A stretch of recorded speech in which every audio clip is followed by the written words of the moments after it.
Hello! Hello. It is Tuesday. We got there. It's Tuesday. It's Mario Party.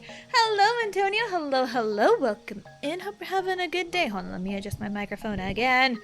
Oh, my goodness. Anyway, hello. Hi. It's been a crazy, 10 minutes so far, because, now I can kind of half-ass relax a little bit. Depart for adventure. Well, there's a reason. Until, 2 minutes ago, one of my kids had a ball practice at 5:30, but then it got moved to 6:30, so now both children,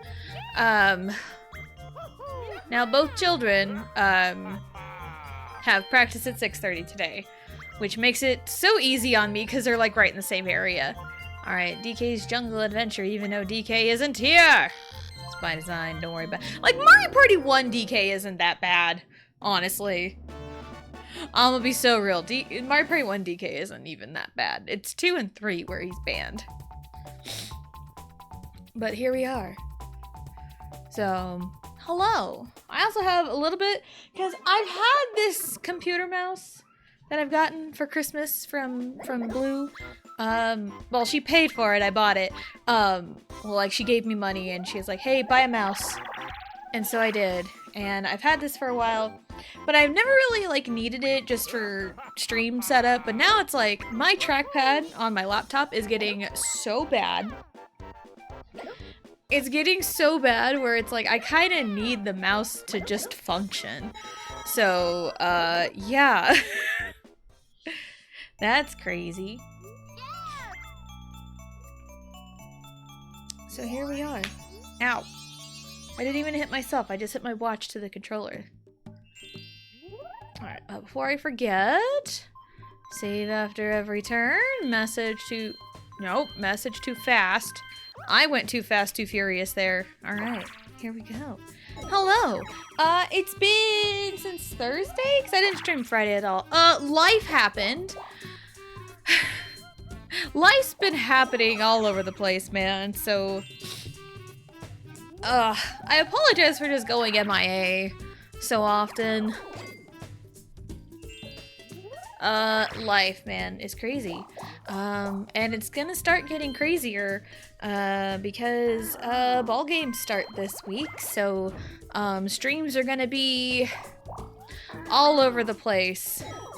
They are going to be all over the place, because if you have seen, I've written down all the games happening, between both kids, and I wrote it down on my calendar, and man, it is so full. The month of June is so freaking full. So it is pretty insane.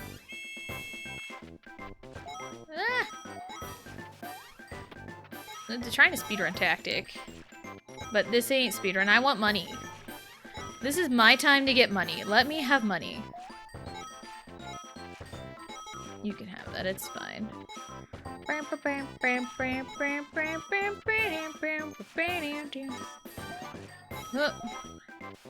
me have money. Give me money. I'll take all of it. Give me money. I'll take some more. Give me money. I'll be floored with all of this money here in my pocket. Alright. 32. Thank you. Thank you for the money. I will gladly take it. So yeah, softball games start this week. Next week's gonna be fairly busy as well. And then the week after that, not so much. Because I think the week after that, Allie just has a game on her birthday, and then we have the 2 T-ball games Tuesday, Thursday, and then I think the rest of the week's okay. And it kind of lets up a little bit in the 4th week of June, but man, it's gonna get crazy. It's gonna get crazy around here. So yeah, I apologize in advance if things are so all over the place and I am very frantic, but I will do my best to try and stream because I enjoy streaming. I like streaming. It's very fun and I get to hang out with you guys, so hooray. Oh, Luigi. Luigi, Luigi.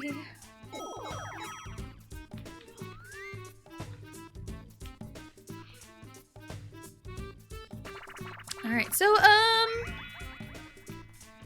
my brain going to. Hold on.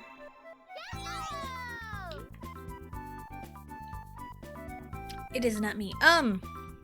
It's like softball. I made a post in the Discord, and I also made a tweet about it. The Women's College World Series has been kind of insane this year. It has been pretty cracked in more ways than one. It is... I love it. There's also so much. There's lots of sports, lots of action, lots of drama. Oh my god, we gotta have the drama, right? And I mean, you gotta have like the good stuff, right? You need like the good drama. And this one's been pretty crazy too. So the big thing, you know how like sports teams, how fans tend to turn on specific teams because they become too good. It's like, oh, you root for the underdog, but then like, oh wait, they're too good, they're winning too much. You are terrible now. How dare you deceive me? It's, you know, the whole underdog mentality. A lot of people love to root for the underdog. But when the underdog becomes the overdog, people change their tune real quick.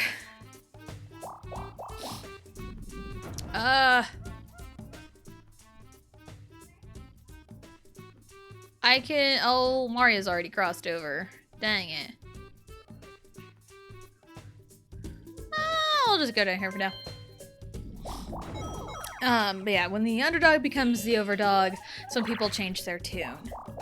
Like, football example, Kansas City Chiefs. You know, they were kind of the underdog under Alex Smith the first few seasons with Mahomes, and it's like, yeah, let's go. And then the Chiefs started winning, quote unquote, too much, and everyone started hating them because they were too good. Baseball example, MLB, we have the Dodgers. You know, a lot of people love to, you know, even back then they were still pretty good, but then they started acquiring all these really good players. They acquired all the really good players because they spent money on them like no other team is willing to do. And so everyone hates the Dodgers because they're too good. Noticing a pattern? And now for college softball, Texas Tech has become the face of that too good because the coaches put in effort to get good players. Because, I mean, the whole point of, like, playing a sport is you want to win. Of course, right? Of course you want to win. And the coach of Texas Tech softball has, you know, took advantage of the transfer portal and started recruiting players from other different teams from last season. And now we've got a really good Texas Tech team. And everyone hates them. Thank you so much for the follow. Thank you so much. Welcome on in. If you want to chat, feel free. If not, feel free to lurk. Oh yeah, mod anniversaries! Yo! 18 months? That's insane. That's a long time. That's a year and a half. That's a toddler. Look at my toddler mod, everybody. Hello, Blue. Hello. Welcome in. Hope you're having a good day. So Riley in now. Yeah. I was thinking like an actual child, like 18 months. That's a toddler. That's a big toddler. Goo goo gaga with a gun. But yeah. Oh boy, tug of war. Okay, I can do this. It's fine. Oh, my shoulder crack.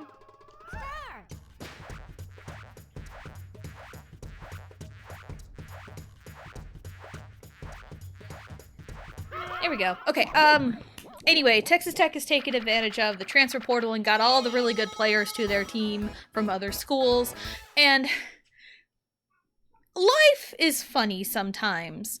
A lot of the teams Texas Tech has played to get to the World Series, a lot of them have been the schools that the Texas Tech coach poached off of the others. So in the Super Regionals, because this was like a big dramatic stuff, I did just kill them. Look at me go. In the Super Regionals, to get to the World Series tournament, Texas Tech played Florida. Blue, can you kill the bot, please? I'm asking nicely. Thank you. Okay, let me focus for a second.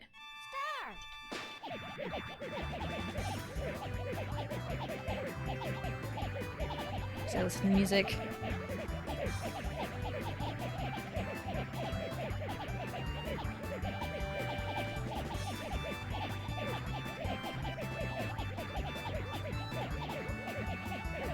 Yeah, my trick there is I listen to the music.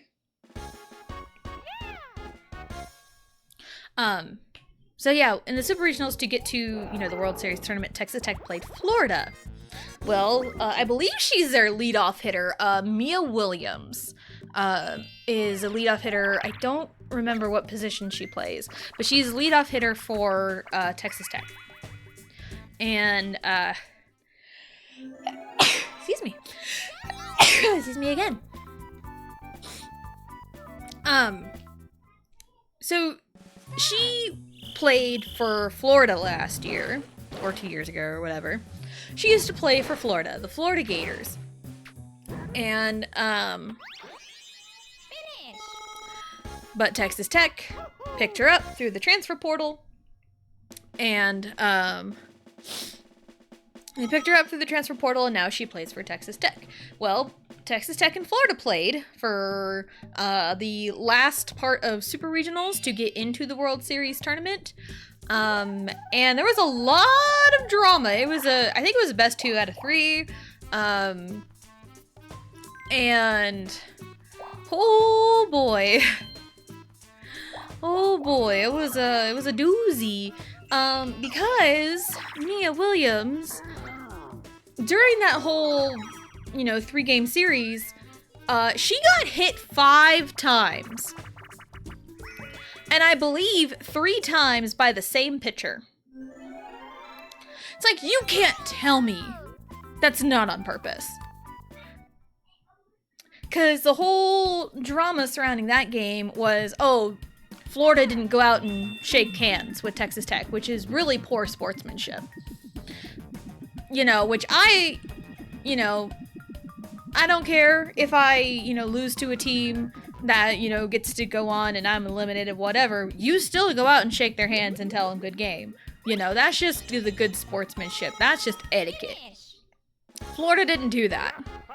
And a lot of people are taking Florida's side, saying, oh, well, Texas Tech was celebrating, so they waited for a while, but they weren't ready, so they left. And others are on Texas Tech's side saying, wow, Florida, they're really bad sportsmanship, like, dude. And also considering the drama with Mia Williams and her getting beamed 5 times in the whole series. And it's like, if you watch the clips of her getting hit, like, it's you can tell it's on purpose. There was some level of purpose there when the pitcher hit Mia with the pitch. So, yeah, there's some kind of animosity there. But now, Texas Tech is in the World Series game against Texas. So we have the Texas Longhorns against the Texas Tech Red Raiders. So that's the World Series game. But also, throughout the tournament has been pretty insane. I know Nebraska and Arkansas went like 10 innings in like the first round of the World Series tournament, which was crazy considering that game started at like late at night. And a standard softball game is 7 innings. That is a standard softball game. So, that was crazy. Ready? Go! Whee. And then last night, we had Allie watch a little bit of the game. Oh my god. We had Allie watch a little bit of the Texas Tech Alabama game. The first one, anyway. Because double elimination. You have to lose twice to be out of the tournament completely. And Texas Tech was playing Alabama. Alabama never lost. Texas Tech had lost to Tennessee, I believe. Go! They had lost to Tennessee. And so if Texas Tech wanted to make it to the tournament, they had to beat Alabama twice. And guess what? They did that. But we watched a little bit of the first game. And Allie had gone to bed. And then me and Vegeta watched the rest of it. And there were some crazy plays. It was super competitive. Lots of back and forth. Lots of defensiveness. But then there's one play that stood out among the rest of them that is still being talked about right now. Ow.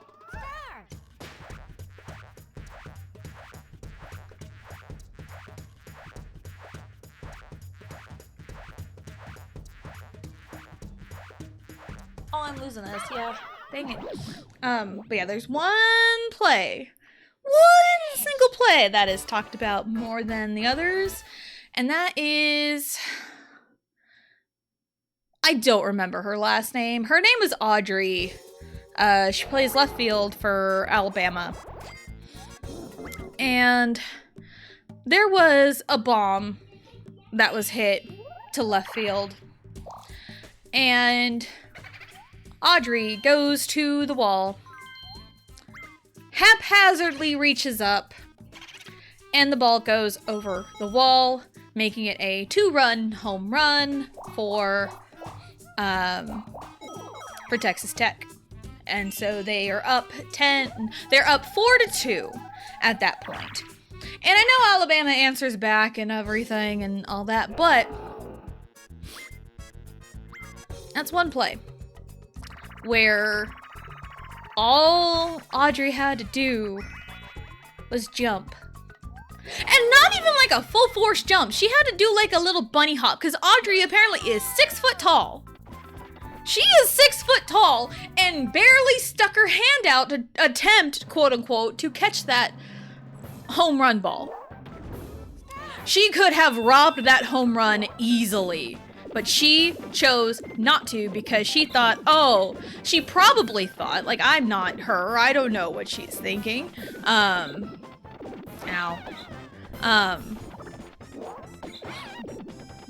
She probably thought the ball was a lot higher than it was.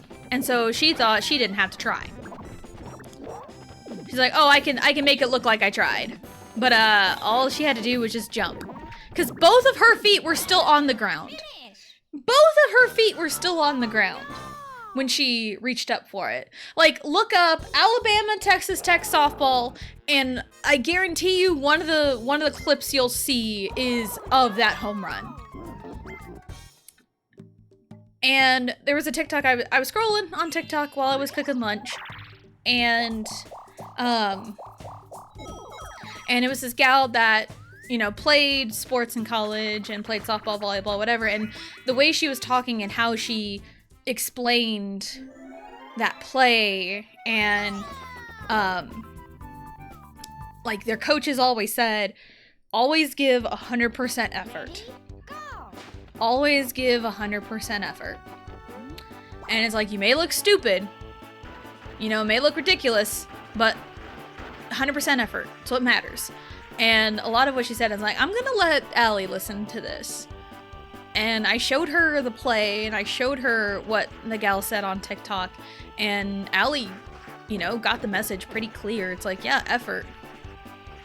And it's like, imagine some of the other girls at, like, other outfielders or utility players that are, a lot shorter than Audrey is. Imagine they see that and think, man, I would have jumped for that. I've been there, done that on the sidelines. I've been in positions where I couldn't do anything about a crappy teammate. You know, I've been there, done that, so I know that feeling, and that feeling sucks. So, yeah, moral of the story, whenever you're doing sports or really anything, 100% effort. 100% effort. And I even told Allie, like, if you don't look stupid and you don't feel stupid giving it all, then you're not doing it right.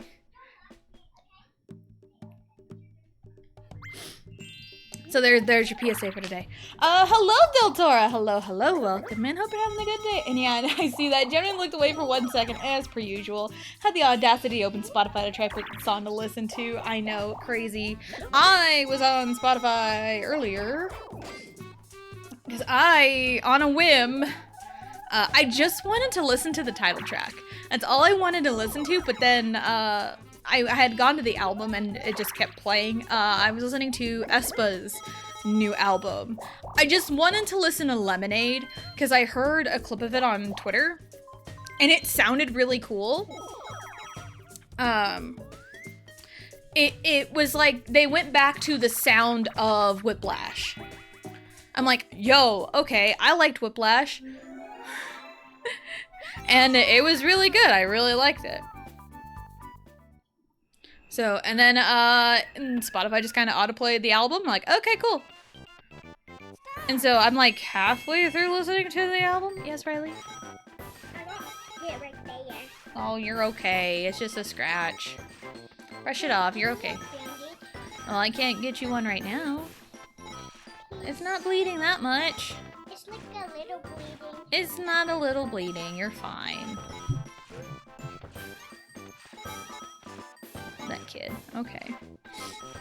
But yeah, I know. 6 foot tall is 3 Tessas tall. It's really crazy. But also, me being an outfielder, I definitely would have at least tried to fucking climb the wall or jump or something. You know?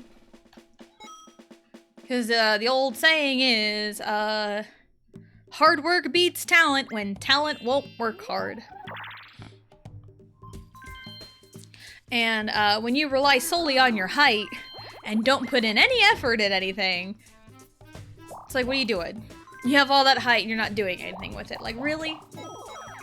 'Tis but a scratch. It was a scratch. It was just a tiny little scratch. I don't even know what happened. They're in their room playing. But yeah, I was listening to aespa's new album. And some of the songs are really good so far. I was in the middle of listening to one of them. So I'll probably listen to the rest of it later.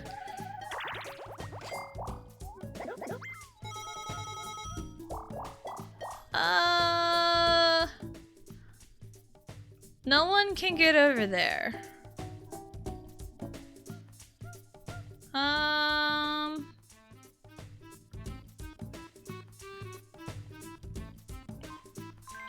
Sure, I'll pay the fee. I'll pay the toll.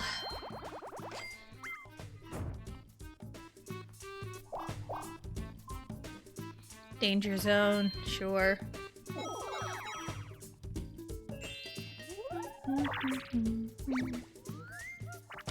Bum bum bum bum bum bum bum bum bum. Oh, excuse me. Man, goodness. Okay. We've had some crazy weather last couple days. Allie was supposed to have a practice last night, but got called off due to weather. We had some thunderstorms.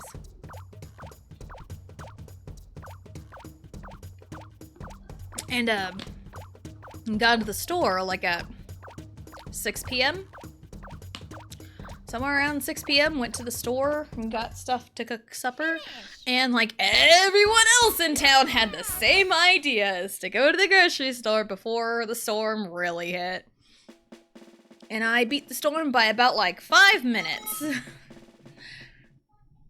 It was kind of crazy. Because I had Blue Stream up as I was driving to the store, and I got parked, and then I heard a mention of Brahms. I'm like, Brahms? Like a sleeper agent? Brahms? I haven't had Brahms in a long time. I think when I was a kid, whenever we would go to Brahms, I would always get like the cookie dough shakes. Oh, those are so good. Those were so good. But yeah, my nearest Brahms is an hour away, and it's an hour away in a town I don't go to. So it makes me a little sad.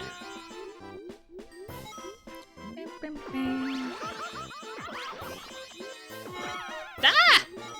It's fine. You just reminded me that I have a little bit of milkshake left in the fridge. I needed that. Yes, go get your milkshake! Go get your milkshake! Do it. Ice cream does sound pretty good. Anyway. But yeah, she was supposed to have practice. Allie was supposed to have practice last night, and then we all decided, and then they're like, no practice. So, but then, Riley was supposed to have practice at 5:30 tonight, but then it got moved to 6:30. And now both girls have a practice at 6:30 at the same time, which is totally okay. I am totally cool with that because their practices are like at the same ball field practically. So so it happened before. So, but like yeah, where Riley's T-ball team practices is like just out of the way of where Allie practices. So they're like right there. So it's really easy for me to keep an eye on both of them. Finish. So be my reward for getting work done. Absolutely. Reward yourself. Alright. But yeah, this week's gonna get a little wild. Because tomorrow, Allie's first game is out of town. So there won't, because games start at 6 p.m. And, games start at 6 p.m. for her. And, I would imagine the team would want to show up sometime before. Last year, the coach wanted everyone to show up half an hour before. I don't know how these coaches want it done. I don't know. We'll find that out today, probably. So I would imagine they want everyone to show up beforehand, and then sometime there's a couple games that have them show up, or that would calculate my time to leave, like shortly after a normal stream, and it's like I don't want to pressure myself like that. So, but most of Allie's games are at home. One of them is technically away, but it is still at home because they are playing another team from this town. Because my town has 4 teams for 12U softball. And Allie is one of those teams. And we'll play another one of those teams sometime next week, I think. So she has 3 away games. One of them is still technically at home. And then the rest are, at home. And she does play an away game on her birthday. So, yeah. But she does get to play a game on her birthday, and she was looking forward to that. And that it is exciting, because she gets to play a softball game on her birthday. Hello, DA. Hello. Welcome in. Hope you're having a good day. Just getting it all bam, bam, bam. I love it. Hello. Pasta is good. My pasta is good. Yes. I've had very stressful last few days. A lot of it was self-inflicted because I remember talking last week. It was Wednesday because I decided I want to beat Final Fantasy last week, and I did. And I remember talking during the credits because I want to say Johnny had a dentist appointment. And I'm like, yes, I understand being nervous for a dentist appointment. Because I had one yesterday, and I remember talking about how like my teeth are like my biggest insecurity, one of my biggest insecurities. And it took years and years and years of building up courage to finally like call a dentist and try to get my teeth fixed, yada yada yada. And I was like so nervous, so worked up. I got in my own head like, man, they're never gonna get my teeth fixed. They can't fix it. You know, I was getting in my own head about it. Leading up to the appointment, and I was in there for half an hour. I was expecting for it to be like a 2-hour slog, but no, half an hour. All of that to be in there for half an hour. Which, was kind of crazy, but, they did really good, honestly, because I'm excited. My mouth still feels a little bit sore. But, I do feel pretty good.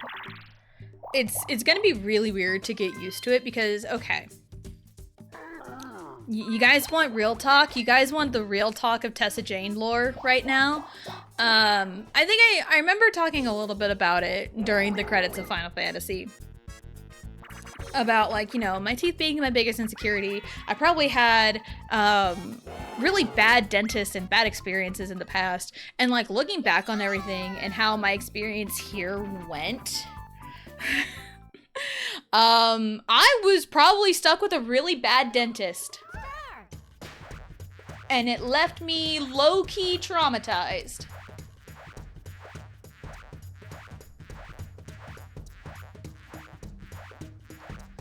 Why am I so bad on that side? I don't know. I don't understand.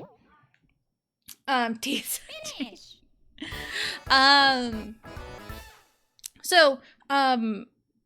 also, years ago, when I was in college, I was eating Skittles one day, and I bit down on one, and it was like, ow, that hurt my tooth. And the pain was a lot. So, I told my dad about it because I was at college. Away from home. And so, he's like, all right, I'll see if I can find you a dentist, in the town you're at, and then we'll get it taken care of. So, awesome, cool. So he calls his dentist. It's not his fault. It's not my dad's fault. I do not blame my dad. And so, I go to this dentist. They check it. They tell me, you know, we'll get you another appointment and we'll fix it. And it's like, all right, cool. They didn't really tell me anything. That should have been my first red flag. They didn't tell me anything. And, then, like, later, like a month or so later, I had to have, or maybe a few months later, it was a few months later, I think they prescribed me penicillin to help with the infection. And then, because this happened in September, and I want to say the next appointment was in February. Thank you. Oh, dang it. So, later in February, I was surprised by the news that I was to have a root canal. And it's like, excuse me? I wasn't told I was going to have a root canal.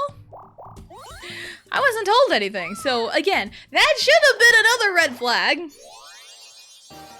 So, yeah. I had a surprise root canal because I didn't know what I was getting into. And then after that, everything seemed all hunky-dory. Everything was perfectly fine. Everything, went smoothly for a couple of years. And then sometime we had just moved down here. Me and my husband had just moved down here. And at some point in the first year we were here, the crown I had that was on the tooth that had a root canal, it fell off. Yeah, it fell off. And, I don't think they're supposed to do that like a year and a half or 2 years after a root canal. I don't think they're supposed to do that. But I was also, in a new town. Didn't know what to do. I was panicking, no insurance, all the fun stuff, right? and I didn't know what to do, but I didn't really have any pain, so I didn't worry about it. And like, I don't even have any issues with that tooth right now, so it's like, it's not bugging me. That's what I told my hygienist when I went a few months ago. You know, it's not really bothering me, so whatever. But yeah, I don't think it's supposed to do that like 2 years after. I think they're supposed to last a little longer than that. But anyway, that's the dentist I went to, and the reason I had gone back to this dentist later, a couple of times later, was because, like, he was real nice. The dentist was really nice, and, you know, I felt comfortable in there. But again, I was young. I didn't really know much better, because I'd gone back for a wisdom tooth removal back in, like, 2017. So back in, like, December, I think it was December. It was later in the year. Back in, like, 2017, I was having problems with one of my wisdom teeth. And so I had my bottom two taken out. I think it's my top right one I had taken out. But yeah, I was having issues with one of my wisdom teeth on the top. And I went to go get it checked out. And they're like, we can just remove it. And I opted to do it without any like local anesthesia, no laughing gas, no nothing, because it was like, that's gonna save me money. And plus, it's just taking out a wisdom tooth. It shouldn't be that bad, and it really wasn't that bad. I just felt like a lot of pressure on it, but that got taken care of. That wasn't so bad. Didn't have any issues with that at all. So, you know, didn't really think anything of it. But then, fast forward a little bit later, in like 2018, there was a filling I had from like the first dentist I had from my hometown from like years ago. So like, think like 2007, 2008, 2010, somewhere in like that time frame. I had a filling that fell out as I was eating chips on the way home from out of town, and it left a pretty big hole in my tooth. And of course, you know, being super insecure about my teeth, I was panicking. I was panicking so hardcore about it. And I'm like, I need to get this, you know, fixed immediately. So the next opportunity I got, I called the dentist, explained I had a filling that fell out and I need to get it fixed. And, you know, again, they're like, yeah, well, we'll get you in at whatever time and everything. So, yeah, this was like June of 2018. And I go in, and that appointment seemingly went okay. There were some concerns. Because, like, my teeth were never in, like, the best shape ever, you know? So that added to the insecurity. And I was being told over and over, like, you need to have a deep cleaning. We can't get in there with, like, I think it was, like, bonding or whatever. I don't remember much. They never explained anything to me. So there's that, too. So they're like, yeah, we can't really do much about it, but we put some bonding on it to make it look better. And so that was that. I thought everything would be good and it was fixed. But then, remember, this is June. Fast forward like 3 months to September, brushing my teeth. Well, my mouth feels absolutely funky. I feel like there's something wrong, but like nothing was explained to me. So I'm thinking this is normal. And I'm brushing my teeth one night, and just brushing my teeth like normal. I don't think I was too harsh on my teeth at all. That bonding ripped out. And, you know, that tooth that had a hole in it was still, you know, there and had a hole in it. So it ripped out in September, but I found a way to, you know, put it back in place so that hole wasn't seen. And ever since that first time, it was ripped out. I have been so paranoid about this one tooth. And it's in the front. It's one of my front teeth that are like that. So it's not like, oh, it could be hidden in the back. No, it was one of my front teeth. That's why I was so paranoid about it. And that thing, that bonding on it, had fallen out at least 6 or 7 times. I'm not saying that for the memes. I literally mean it. It fell out like 6 or 7 times in the 8 years that it's been in.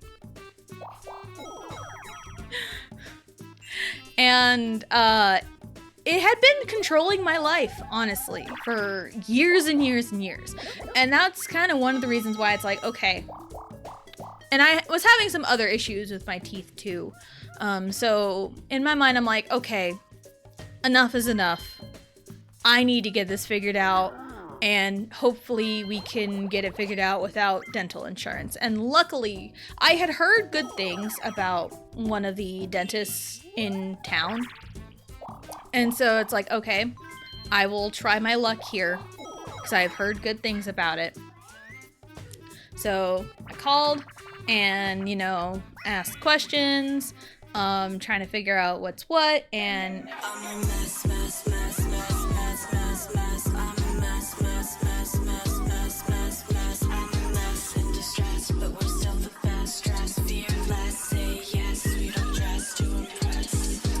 trying to be serious and sentimental, but you won't let me. So yeah, I called the dentist, and they said they have payment plans. That is like music to my ears, honestly, is payment plan. So we got all that taken care of, and got my appointment scheduled, and then I went and explain, because there's a lot wrong with my teeth, honestly, but to kind of start, I wanted to get a couple cavities fixed and that one tooth fixed, because at first looking at it, they thought it was a root canal. I'm like, no, it was not a root canal, it was just a filling that fell out, and that's what they did to fix it. And I told them I had many issues with that tooth before. But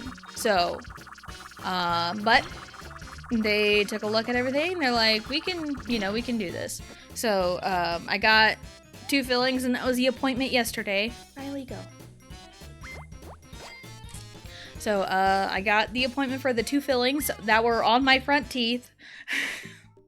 So, of course, right, when you have problems with your front teeth, that's what everyone sees. And so in my brain, I'm like, oh God, everyone's looking at my teeth, even though they're probably not, insecurities, right? So, and like, again, I was like nervous, especially about that one tooth. Where I'm like, there's gonna be nothing they can do to fix it. What if they can't fix it? The snowball. The anxiety snowball grew bigger and bigger and bigger and bigger. But then again, I was only in there for half an hour. And I didn't really get a good look at my teeth until I came home and like a lot of the numbness wore off. But it's so weird to have normal looking teeth and to not worry about something falling off and revealing a big gaping hole in your tooth. Like, it feels sturdy. And also, when I went there, I had to sign some consent forms, and on each page, they explained exactly what was going to happen and what exactly they were doing. It was like 2 composite resin fillings in the front tooth, and then also one for the nitrous oxide, the laughing gas, because of course I was gonna opt for that. I'm nervous. I hate the dentist. So, but yeah, they walked through everything that was gonna happen, and it's like, I've only ever had it one other time. And of course it was in this town because it's close to my hometown. But the one dentist retired. But yeah, I've never Never had that happen to me before. No one ever explains anything to me, and they actually explained it to me, so... But yeah, and after, you know, the numbness wore off and, like, the soreness was wearing off, it was so weird to brush my teeth normally for the first time, honestly. I'm gonna be real. Because I was always super duper careful around that one tooth that kept ripping off. I was super careful about it. And again, it was controlling my life for 8 years. And because it has fallen off from brushing my teeth, it has fallen off in my sleep, and it will like get knocked loose at times. I could be talking normally and it would fly off. So like, I was so paranoid about it. And it just like ruled my life for years. And it's like, no, I'm not gonna let this control my life anymore. So if I can do that, you guys can do it too. If there is anything that you feel has been controlling your life forever, now is the time to take the reins back. Because that's usually the big key into getting something fixed or, you know, taking care of something, is if you feel like it's been controlling your life. If you feel like it's been controlling your life more than you have controlled your life, then you should get it fixed. And I was tired of being so controlled by this freaking tooth. And then, like, looking at it, it looks normal. There's no hole in it. It feels sturdy. And it's like, I gotta get used to being normal again. And like, again, I'm probably at some point in the future I'm going to get my other teeth fixed, because again, there's like other teeth that really need fixed. Okay. So, but like, one step at a time. Baby steps. I'm gonna be real busy in June anyway, so I probably won't really... I mean, really most of the busyness in June is in the evenings, but still, I don't want to add to it. It's already pretty busy. Hello, Laura. Hello, hello. Welcome in. Hope you're having a good day. I want milkshake. I, you know, also would like a milkshake. Maybe I'll make some tonight. I don't know. I have a blender that I got for Christmas one year that I haven't used in a while, because solely for the purpose of milkshakes. That's the entire reason I have this blender. Because I think I was talking to my mother-in-law about it, whatever Christmas it was, 2 years ago? Something. And, I'm like, I would love to make actual milkshakes in a blender. Or like mudslides or something. And then, whatever year it was for Christmas, I got the blender. Guys.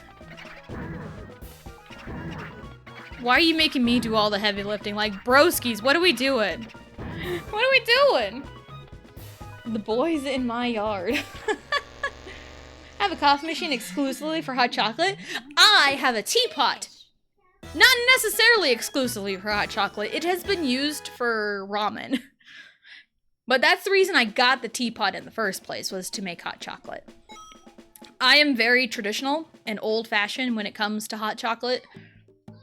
Because I've heard it from all sides, my husband included. It's like, why do you need a teapot? You could just get a Keurig that makes hot chocolate for you. It's like, that's not the point! Yeah, it's like, that's not the point! The point is to have the ceremonious boiling of the water, the preparation of the cups, the hanging out with the family. Because that's, you know... Whenever we had hot chocolate at home growing up, my dad would always, you know, put the pot of water on the stove. We had like a big like ceramic kind. It was metal. It was like blue. It had like white specks on it. It was a nice little pot. I don't think it was technically a teapot, but it's fine. It looks more like a pitcher. But anyway, it was, you know, you can boil water with it on the stove. But that's what my dad had, and he put it on the stove. He'd get the cups out, pour the hot chocolate powder, like scoop it up, put it in the cup. you know, that was the whole thing. Just chilling in the kitchen, talking, waiting for the water to boil, and there we go. He'd put the water, fill it up about 2/3, stir the powder a little bit, and then top it off with milk, and there you go. Because that's also a very popular hot chocolate debate, is milk or water, and my answer is both. The answer is both. The answer is both. If it is just water, it tastes gross. If it is just milk, it tastes gross. But 2/3 boiling water, mix the powder, top off your mug with milk, stir it a little bit, perfection. Perfection. I mean, I like to believe I am a hot chocolate connoisseur, so I like to think I know what I'm talking about. I just microwave a cup of milk and pour the packet in. Blue. Blue, where's your whimsy? Where's your whimsy on the ceremonious boiling of the water for hot chocolate?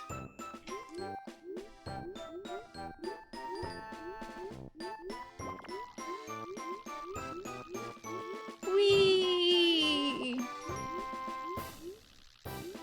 You can microwave milk? I mean, yes, you can microwave milk. Just like you can microwave a baby bottle. They say the recommendation is to not microwave like formula or bottles and stuff, but it just can't get too hot, and you gotta make sure you shake out all the hot spots. Luigi!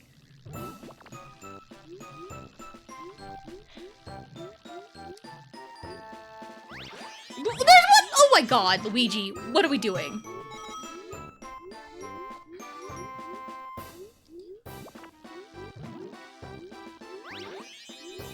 Get it, Luigi. Get it, Luigi. Get it, get it, get it, get it, get it, get it. Oh, you ain't getting that. Oh, you are getting that! Yo! Alright, anyway. Thought it would get all weird. It just gets warm. I mean, yeah, that's what happens when you microwave anything. Microwaves heat differently. Like a toaster toasts bread, but a microwave makes it stale. Have you heard about people drinking warm milk before bed? How do you think they're warming the milk? In a pot on the stove? That takes way too long. Are you worried the microwave is gonna make the milk soggy? It's already wet. Well, that's why I use my coffee machine. It heats water, then I add milk after. My concern would be like curdling. Why would it curdle?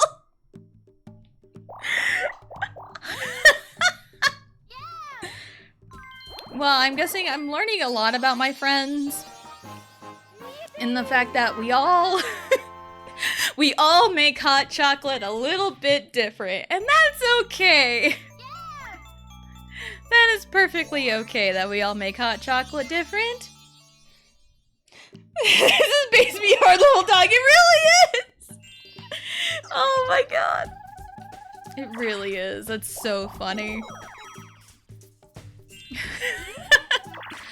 Because, I mean, again, I have tried just straight water, and I've tried just straight milk, because anytime I get any kind of new hot chocolate that I'm, like, unfamiliar with, or, like, anything, like, specific, I always try to follow the directions as best as I can at first to give it a solid chance.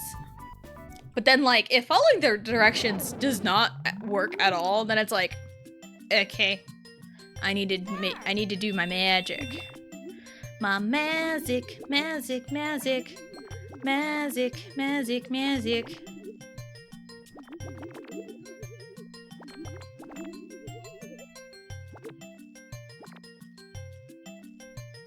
Oh, these need to be out a little bit.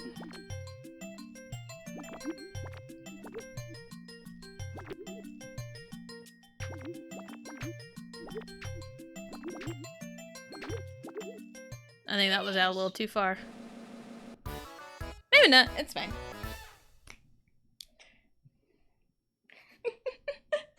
My only problem with the pot on the stove is transferring to a cup. It can sense fear. It really can, because that's what I did before getting my teapot for Christmas. It's exactly what I did, and it was not fun. It was not fun at all. I even had like a little pot that had like a little spout outside of it, but it still wasn't the best. So, but yes, this is where the teapot came in handy, and we got the penguin Bowser, yeah. But yeah, this is why I wanted a teapot. Because I would see them at Walmart a lot. It's like, man, I really wish I had a teapot for hot chocolate. And that's usually where the conversation starts going with me and my husband about like, you could just get a Keurig to make your hot chocolate. I'm like, it's not the same. But also, later, this teapot also helps with boiling water for ramen. So, we each got a use out of it. So, ha! Where up? Okay. And it's a nice little, like, kind of minty green teal-ish. I don't think it's quite seafoam, but like a minty teal. That's about the color of my teapot. It's a nice teapot. I see the vision of water plus milk. Just water's not right, but for me, I love thick hot chocolate, so I like full milk. I don't mind to taste like just liquid chocolate. A teapot is also cheaper than a Keurig. Yeah. And also, neither of us drink coffee. So in my mind, like, if you have a household of people that drink coffee all the time, then sure. You know, you can get benefits out of that. But, nobody drinks coffee in this household. I don't drink coffee. My husband doesn't drink coffee. Nobody drinks coffee here. So we don't even own a coffee pot. Which is so crazy because so many people around me religiously drink coffee. And it's like, I don't like the taste of coffee. I do not like the taste of coffee. I'm not a fan. And I think a lot of it stems from a science experiment I did in 8th grade for my science fair project. It was on sleep deprivation. And my mom, who she was very picky and choosy on when to teach me what and how to teach me in detail about what. And so my sleep deprivation experiment, as I was going to stay up for 72 hours. Actually,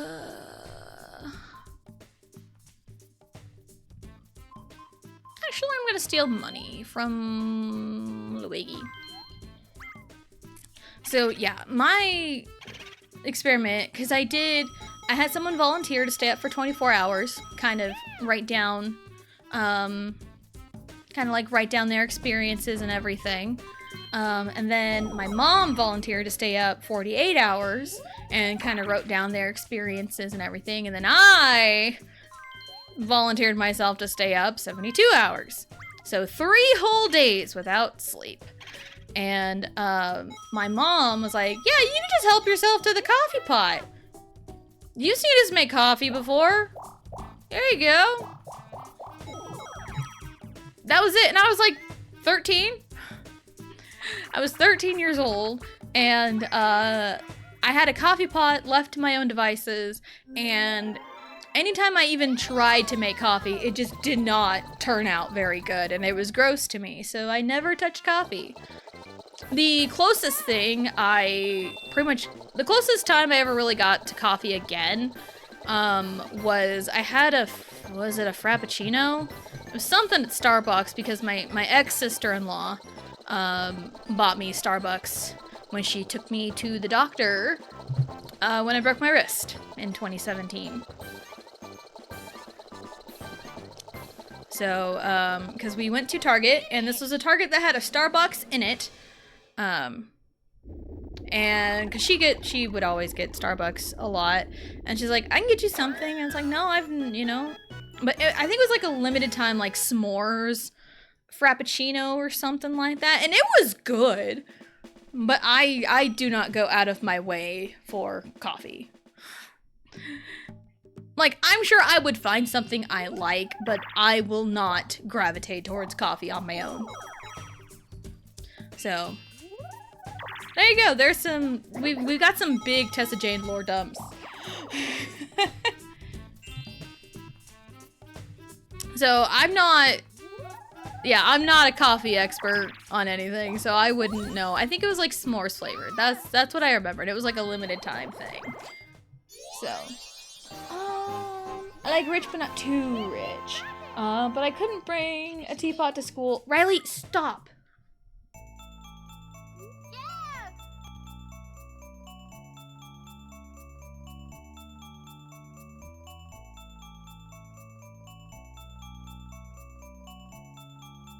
Sorry about that.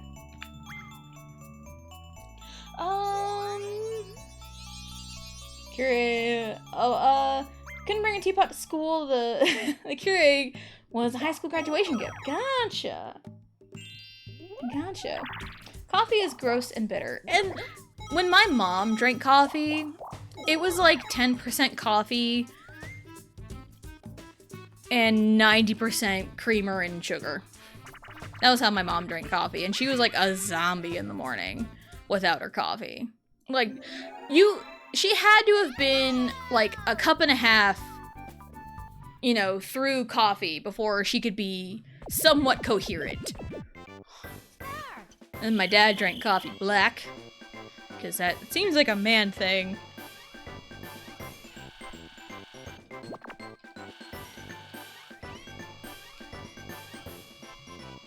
Excuse me. Excuse me, Mario, jeez! What was a Geico ad? It has some squelchy tire. What? That's crazy. I'm sorry, Lore. Not all fraps have coffee either, I'm pretty sure. I'm no Starbucks expert, but I had an Italy bean frappe as a kid, and there wasn't coffee in it. Okay, then, yeah, that makes sense. And again, like, I'm not sure. I was just offered one, and it was s'mores flavored. So I'm like, okay, sure. It may not be like coffee exactly, but it's coffee adjacent. Because it came from Starbucks. We'll call it coffee adjacent. Down, please.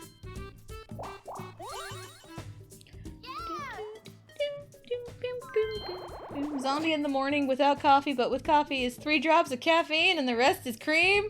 That's a placebo. That was my mother for ya. That was my mother for ya. Now, probably in all actuality, she probably did put way more like coffee in her cup, but I remember a shit ton of creamer. I think it was like Irish cream. That was the kind of creamer she got, was like Irish cream. I specifically remember that. And my mother-in-law, who also drinks coffee, I think my mother-in-law prefers French vanilla. And I remember my mom drinking Irish cream. So, but yeah, my mom always put like a lot of freaking creamer in her coffee. And now it's so funny to me how, both of my parents drank coffee. My oldest brother drinks coffee. My other brother drinks coffee. I'm pretty sure my sister drinks coffee. And then there's me. Hardly any coffee in her lifetime.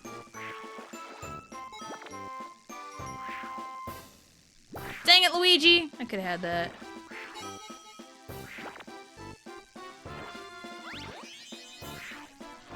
I'm gonna grab this front one just to flex. Boom, look at me flexing.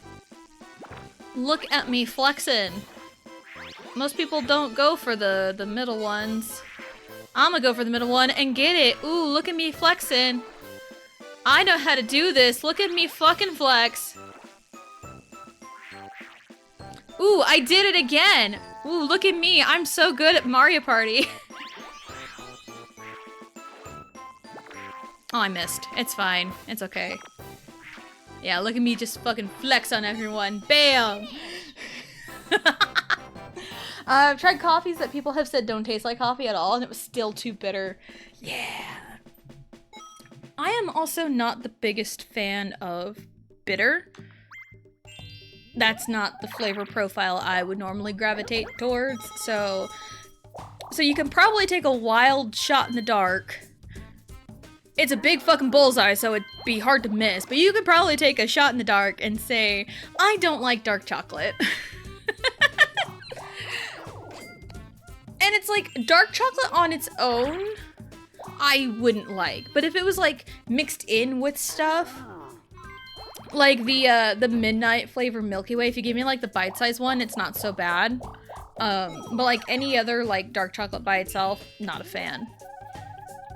But if it was like mixed with stuff, it wouldn't be so bad. But I do not like dark chocolate.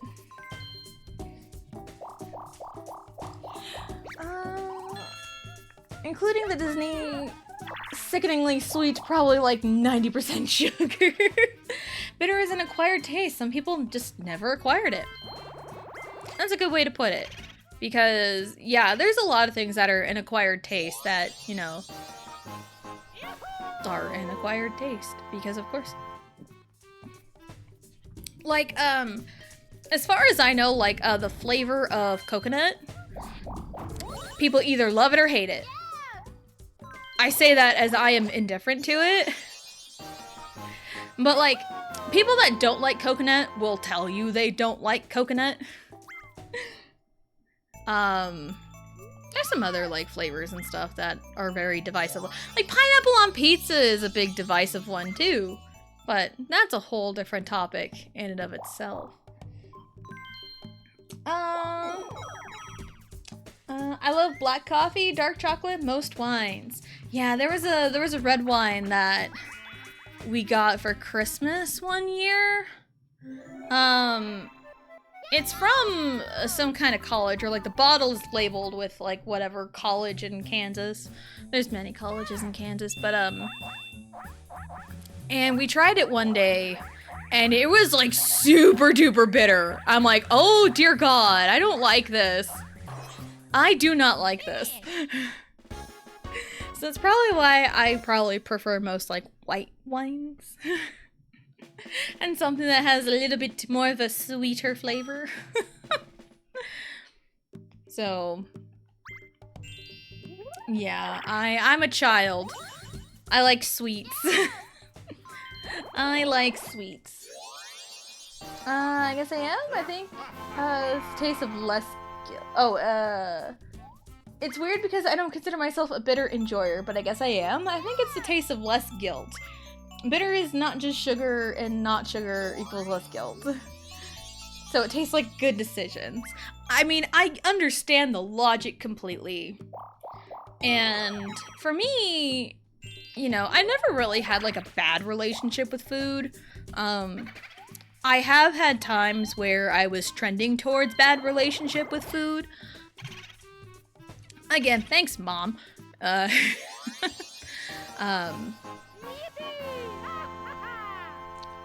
But I also know now, in my adult wisdom, that not all sugar is bad.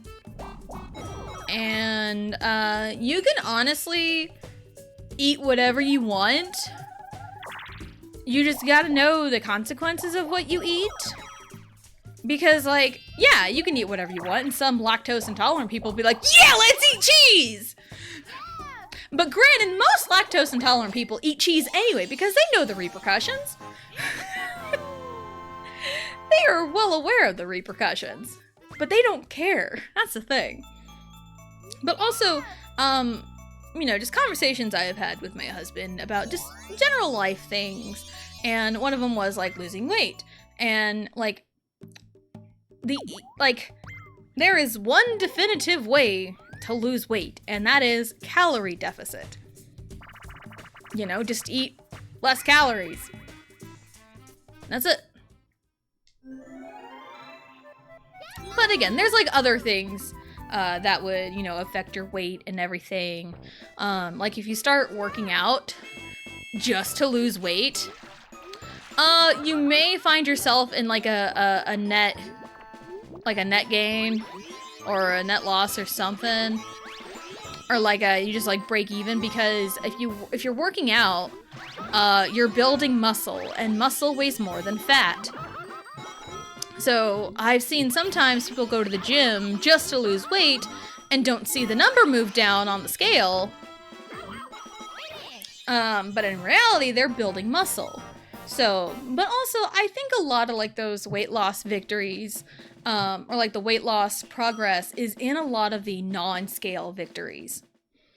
Like I can probably stand to lose a few pounds, you know? But, you know, I'm doing my best to try and stay active. I just want to feel more active and not just like sitting around doing nothing. And I'm doing better about it, especially this summer, because I've been going out with Allie and like playing catch and going outside more. You know, so I've been doing a lot more of that.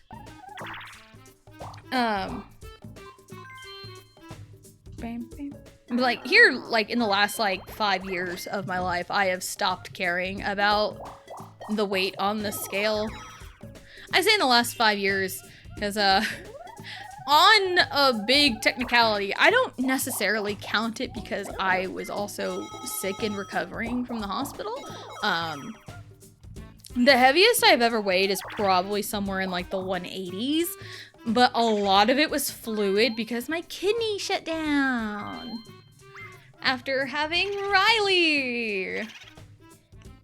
And pretty much as soon as I started dialysis, the weight was dropping off. My kidneys just needed a restart. It needed like a defibrillator, and the defibrillator was dialysis. It needed a kickstart. So, and it kickstarted and they started working again, and I was only on dialysis for 2 weeks. So, but I also lost a lot of that water weight fast. So I probably have some loose skin in places where it's kind of inconvenient just because I lost weight so fast. She got adult knees now. I do have adult knees now, and they're fantastic. I'm trying turning it off and back on again. It's kind of crazy. I think my entire body did that. I don't know if you know the entire story, lore, so I will give you the TLDR. So after having Riley, my youngest, I lost a lot of blood. Ended up with preeclampsia. That's what they found. And I about bled out and died. And my body shut down. And I was in the hospital for 2 weeks. And with preeclampsia, a lot of your organs kind of shut down. And a lot of your organs shut down. Like my liver was bad. My blood sugar was crashing. It was a lot. And the last thing that needed a kickstart was my kidneys. And turns out, in the middle of all that preeclampsia funness, I was given an antibiotic that my kidneys had an allergic reaction to. Finish! So my kidney had an allergic reaction to some kind of antibiotic I was given. And that's what put me on dialysis for 2 weeks. So, yeah. It was a fun time. Because, okay, so a normal, like, creatinine number for your kidney, the creatinine is, like, the amount of, like, waste your kidney's passing through. So you want that number below 1. Like, anything above a 1 for your creatinine is bad. You need to get your kidney looked at. Mine went up to 11. Anytime I talk to any, like, people that know about how the kidney works, or like any other like nurses and stuff, they are so shocked every time I tell them that. It's pretty insane. But yeah, my creatinine went up to 11. So, Yeah. Ready? Go! And then that's when they started dialysis. They probably should have started dialysis much sooner than they did. But they were trying to figure out what the heck was wrong with me. So, but yeah. And then, so that Deltora, yeah, that's probably the best way to put it, honestly. I died and then got better. Whee! Eh. Eh. Look at your brother.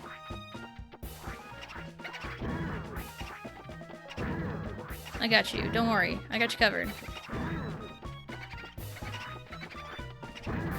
Wario, what are you doing? Anyway. But, yeah, that's kind of the story on, when I gave birth to Riley. Which is so crazy because Riley's birth story is so freaking wild compared to Allie's, because Allie's was textbook. My oldest was textbook. Textbook pregnancy, textbook birth, like everything went as smooth as it possibly could.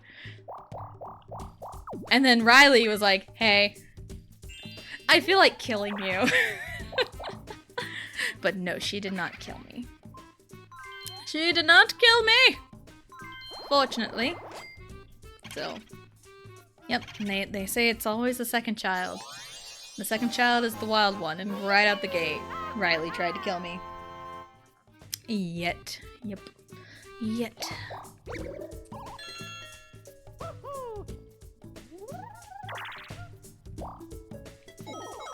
Yeah, my prey one goes by real fast. Because I thought I wasn't gonna have a whole lot of time.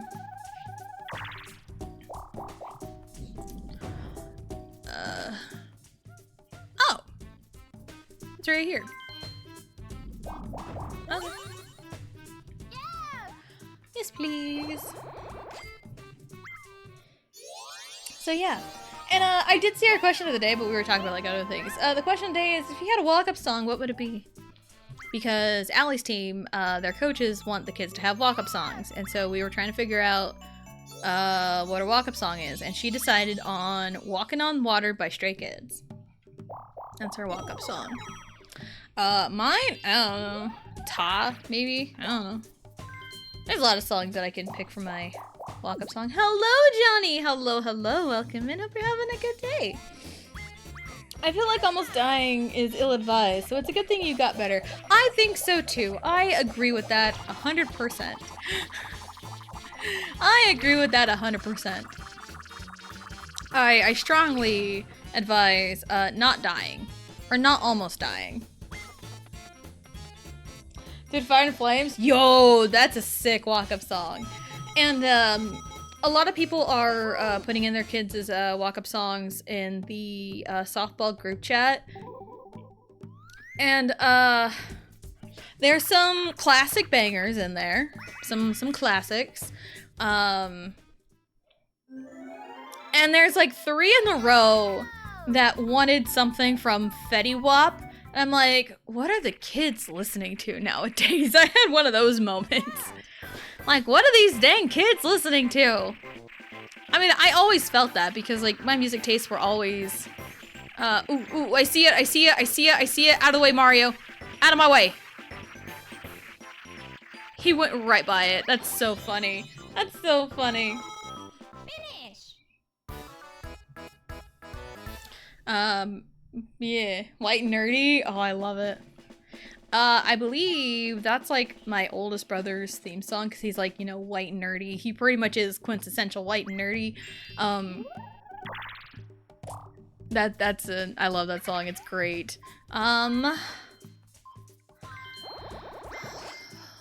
I mean, my favorite song of all time is Shake It Up, and it has a pretty good, strong start.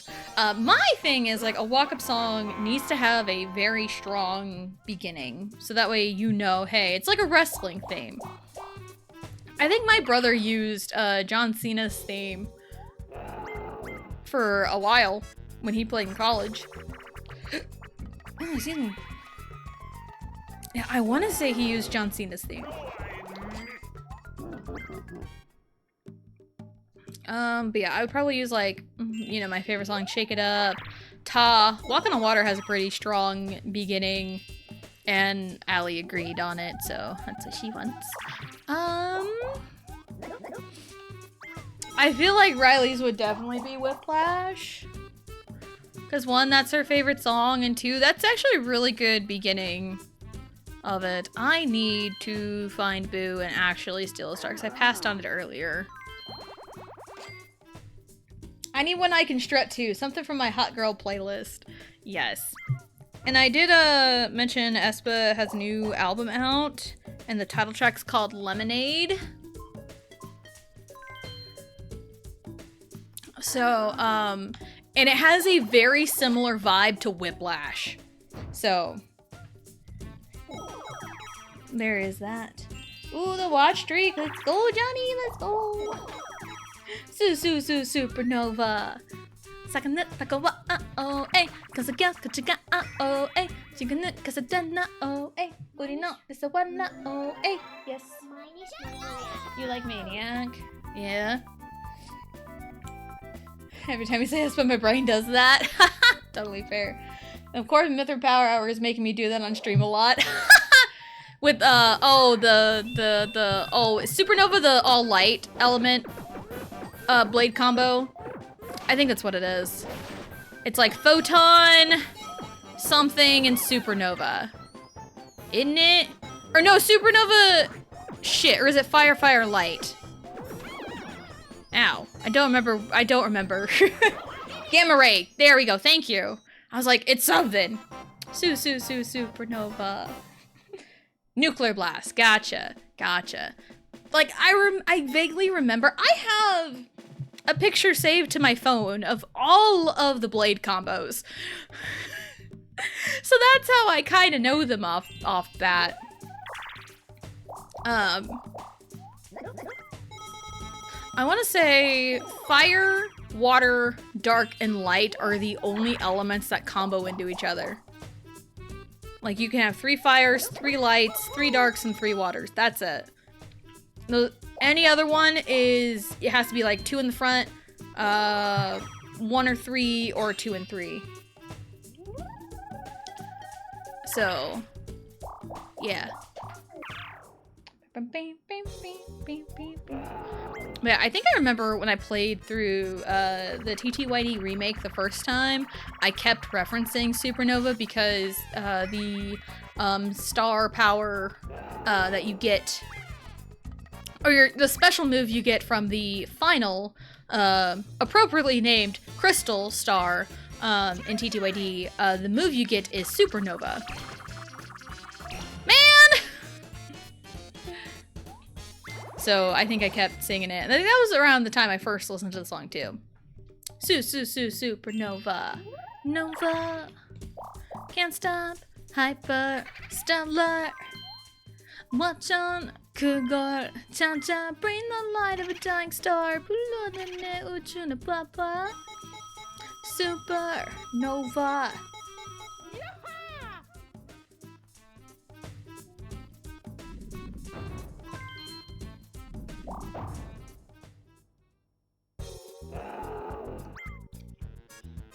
Alright.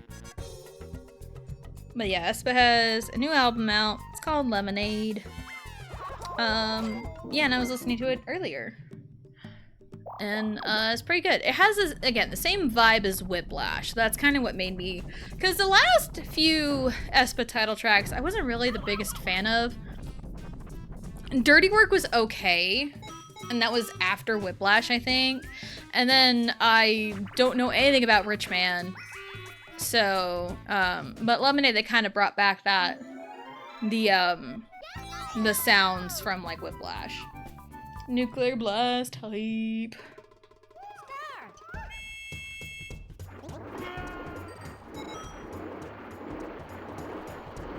Okay, full solid rotations.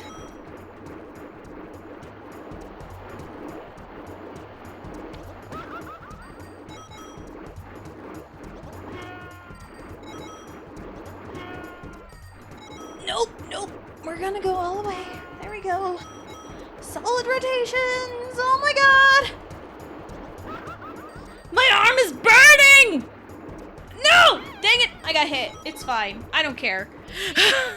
Ah! My arm hurts so bad. Ah!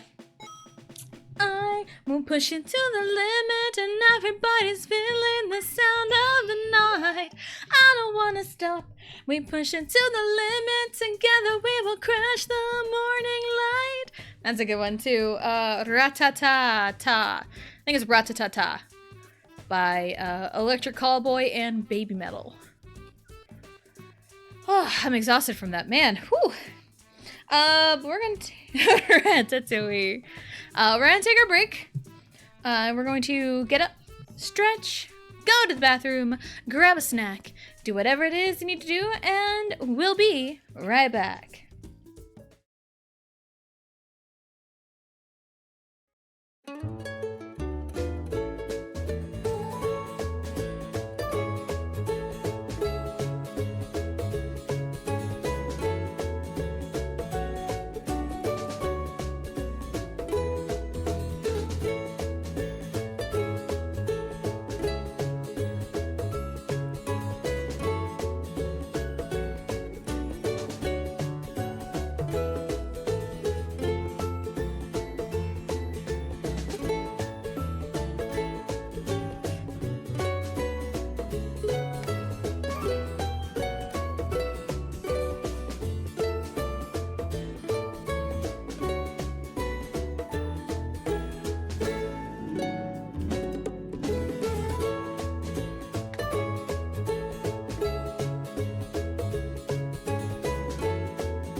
All right, here we are back.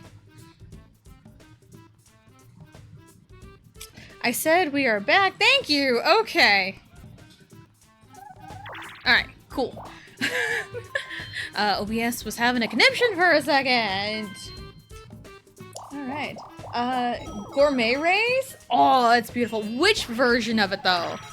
I personally love the Brawl version of Gourmet Race. The heavy metal Gourmet Race. Oh, it's so good. Honestly, I just love Smash Bros. Brawl. It's probably my favorite Smash Bros. If I'm being completely real. I think a few years ago, summer of 23, I want to say, I played through Subspace Emissary. I did it on hard mode, I think. I love Brawl. Brawl is so good. Also, thank you for the links, Johnny. Thank you, thank you. Gotta make mention of the goals, because I'm really bad at it. Our next follower goal is we will read some kind of fan fiction. I have something in mind, kind of topical for the summertime. But we may not get to the goal by summertime, but it's just whenever we hit it. And then the sub goal is 15 subs by the end of October. So we have all summer long to attempt to reach this goal. And the goal, and the sub goal is Xenoblade 1. Is Xenoblade 1 a glorious future Charla run? And yes, I hate myself that much that I want to do it. It would be really funny. I think it would be very funny. And also, it would be a New Game Plus run. So, it'd be kind of a... And as much as I love, like, you know, like, making sure, spoilers are, you know, kept to a minimum.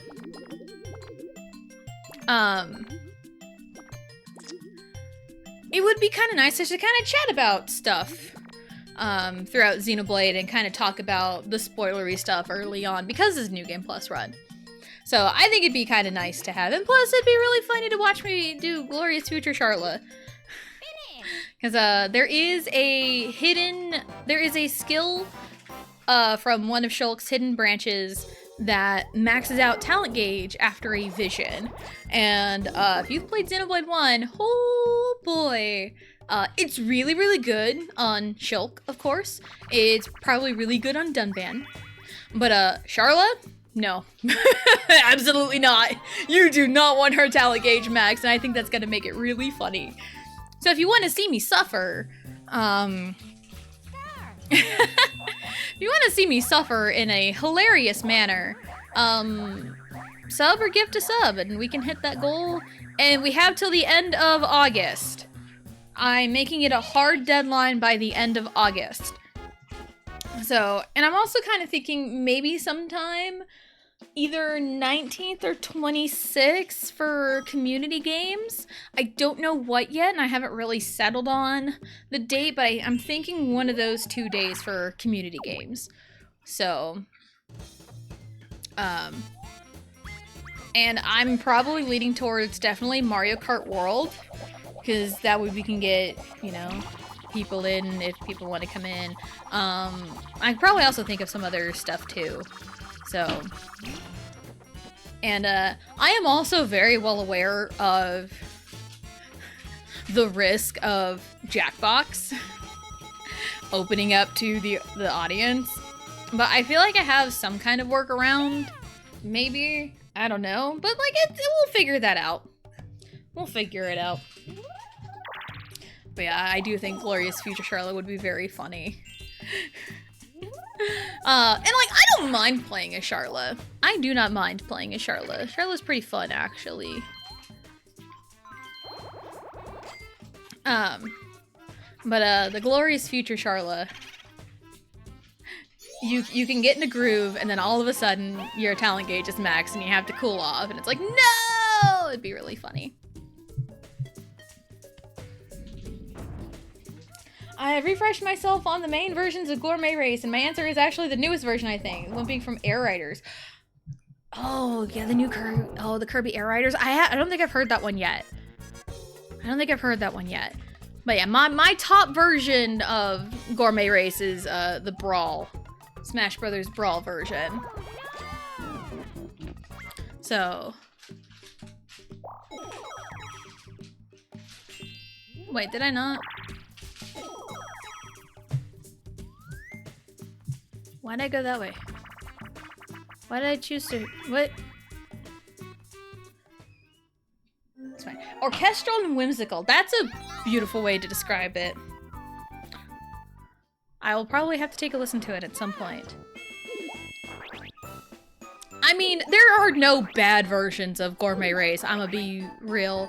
I want to say I sent this to Blue and Vegito one day. Because on TikTok, I came across this little Kirby, like, timer.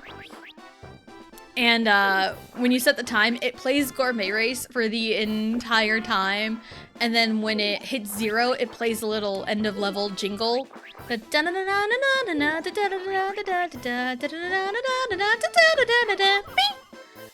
I want this timer. I want it, like, for realsies. I love it so much. It is so good.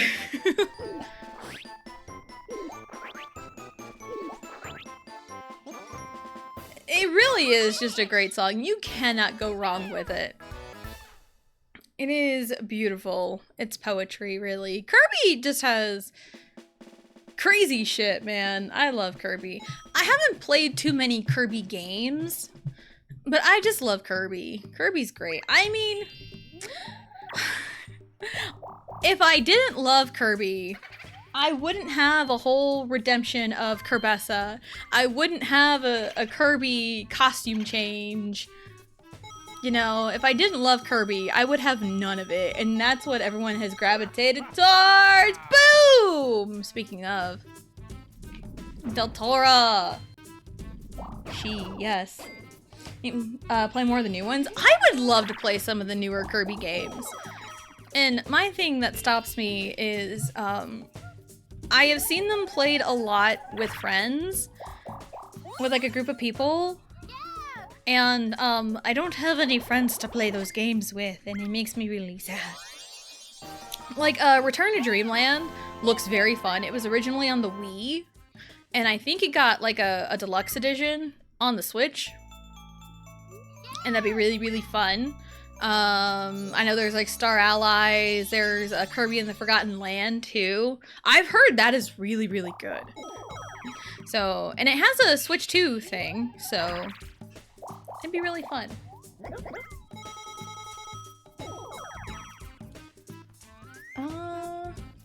Kerbessa! Blue appeared, and it's the best one. Oh, did it change to the... I think it changed to the blue one, because it was on the red one for a second. Maybe it just shifted. I don't know. It's fine.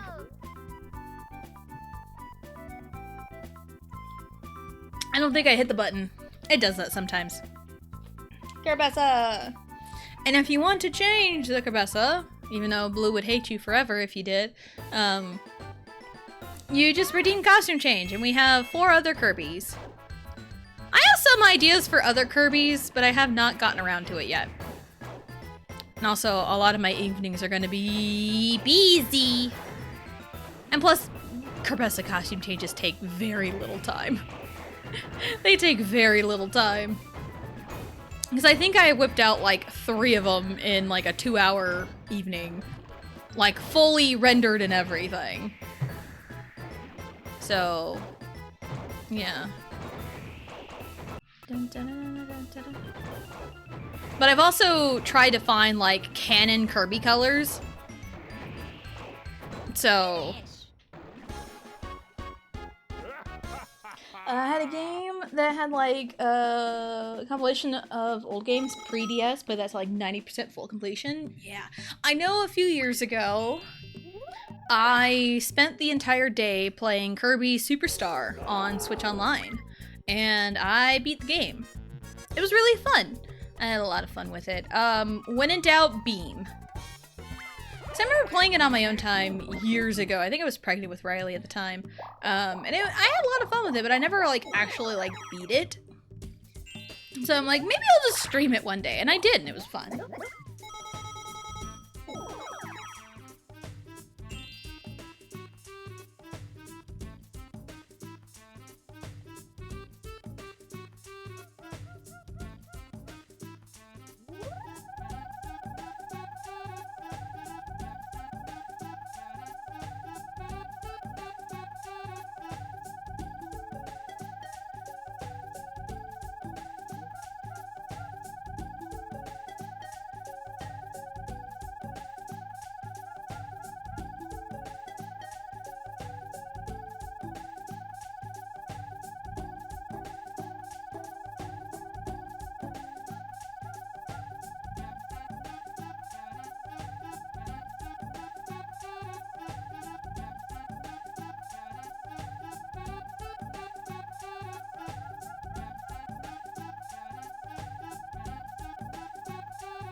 Sorry about that, I was talking to my children.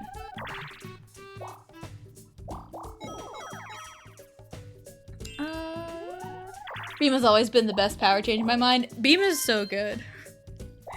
Beam is good. Mike is also very fun. Because I do have a kind of one inspired by Mike. But yeah, but that's just like the screen nuke, and you got like 3 stages of it. But you only have it for those 3 stages. I think Plasma, I couldn't quite get used to Plasma. So, but yeah, Beam was like my goat. Whee. Oh, come on. Finish. Yay. Yeah, it was really fun. I think I attempted Kirby and the Crystal Shards, but I couldn't. I had trouble with it. I had a lot of trouble with the Crystal Shard, and I couldn't get past a certain spot, and so I just like, I'll probably just not, and I moved on to like Mario Party or something. And then also that day,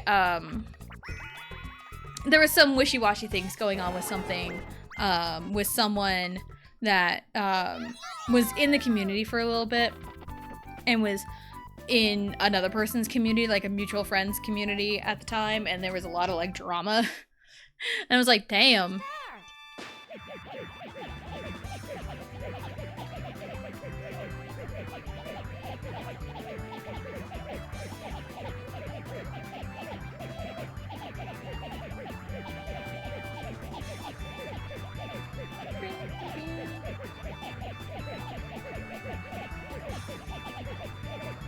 Yay.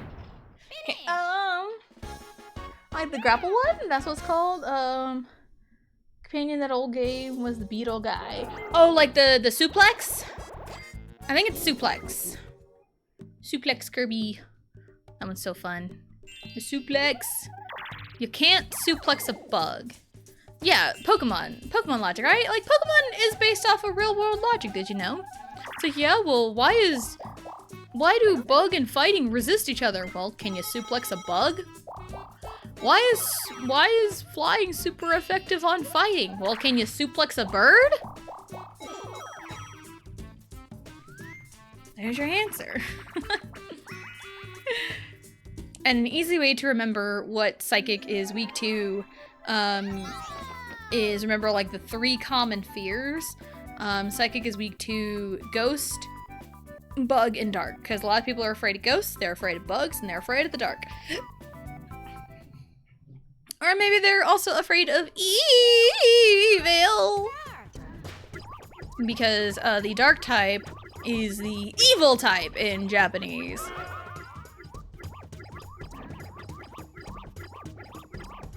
Oh, look at us go! We're like tassing this shit. Ah! I say that as I stumbled at the end. Yeah, very fun and unique. Yes. Yes. I haven't played Superstar in a while. So I'm trying to remember all the different power-ups. My old cat didn't have front claws, but he would tear birds from the sky by flipping them to catch them with his back claws. Love it. Tessa assisted speed run! Beautiful. 10 out of 10. No notes. Perfect abbreviation. Where am I? I am here. Where's the star at? I don't know where the star is. It's up there. I have... Okay. Sure.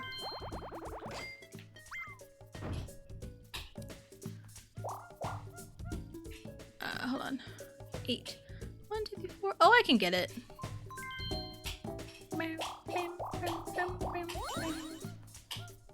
Hello, Toad. Thank you, Toad. Dun, dun, dun, dun, dun, dun, dun, dun, dun, dun, dun, dun, dun. Supposedly, there was a treasure hidden somewhere in the ruins. Do you really think so? I don't know. News to me.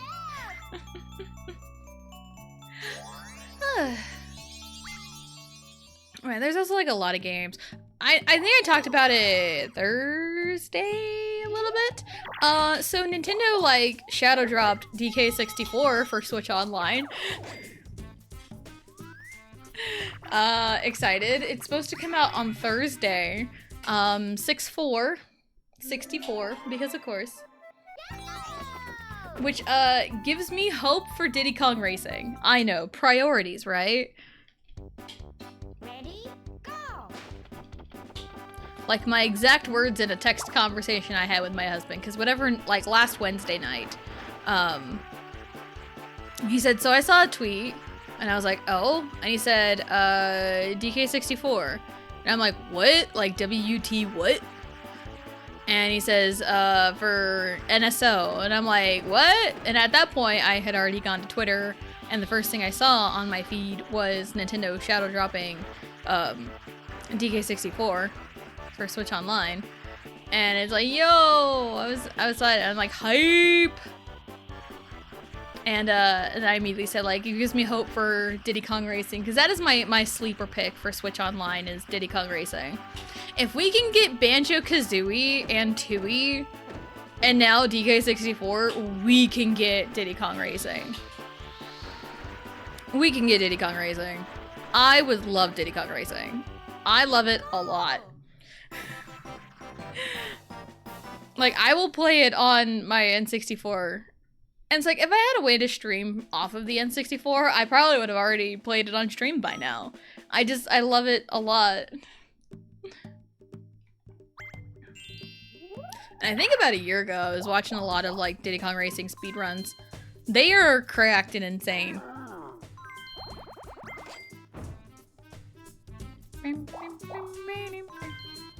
There's our question of the day. If you had a walk-up song, what would it be? Also, I'm thinking video game music too. I know Lore said Gourmet Race. The Rock Hawk theme from TTYD. That's one of my favorite boss themes ever is Rock Hawk. It's so freaking good.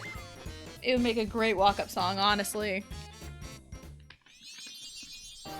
I have massive, like, vacancy in Nintendo games because my family went from NES to Wii because we had Game Boys instead. Yeah, my husband had, Game Boy, and he played a bunch of games on that.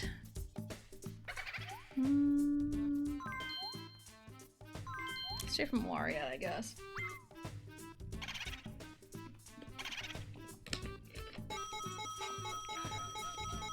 Yeah, I didn't get my first handheld until 2010? Yeah. Or was it 2011? No, it was 2010. It was 2010. Okay, so I need to go this way. But also, don't feel bad on like the large gap with like Nintendo games. I was always like a generation behind.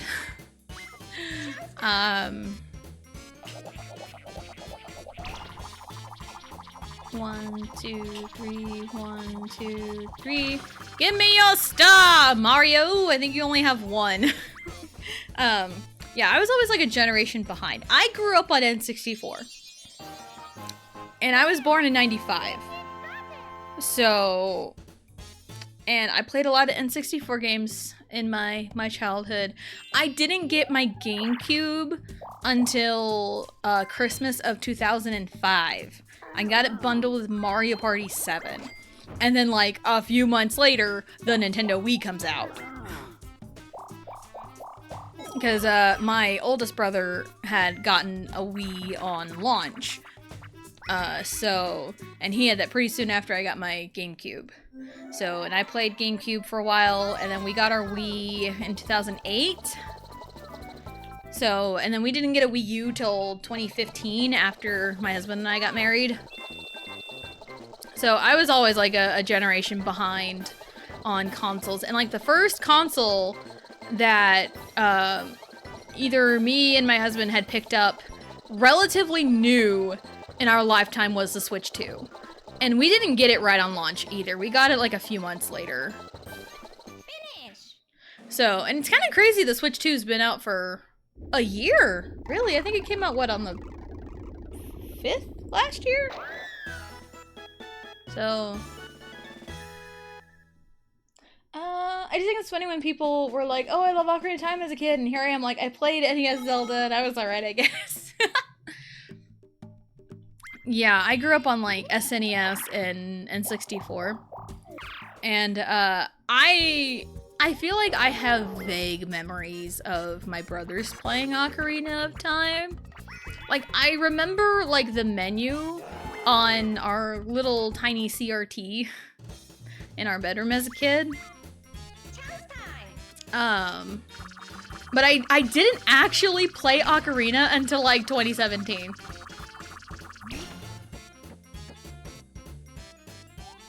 And honestly, if I hadn't played it in 2017 and I started streaming at some point, my very first playthrough probably would have been on stream.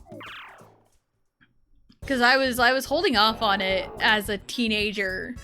And like, I'm probably gonna I want to become a Let's Player and play Ocarina of Time blind for the first time. That didn't quite happen, but I played a handful of games blind on stream.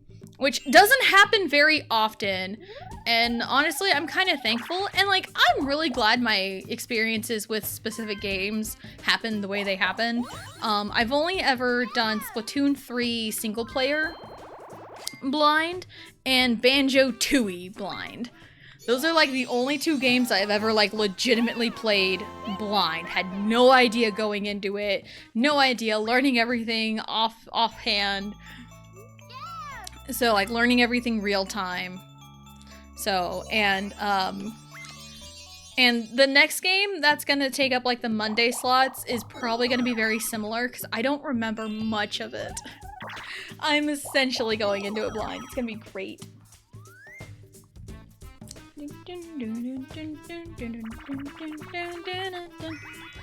1 year? It's retro now. I know. Crazy. Our NES never left the old TV. We refused to move it to the new TVs until my dad lost the NES. Oh no! I'm pretty sure my parents sold it in a garage sale. Because I remember hearing stories of my brothers playing Super Mario. Because I have heard stories of my older brother, not the oldest brother, but the older brother. When my oldest brother went to school, like kindergarten, my other brother was playing Super Mario, and he wanted to save the princess before... Luigi, where are you going? He wanted to save the princess before... or at least try to save the princess before my brother got home from school or whatever. So, my brother had played Super Mario so much that he essentially could have played it blindfolded. Luigi, what are you doing? Why are you like this, Luigi? Why are you like this?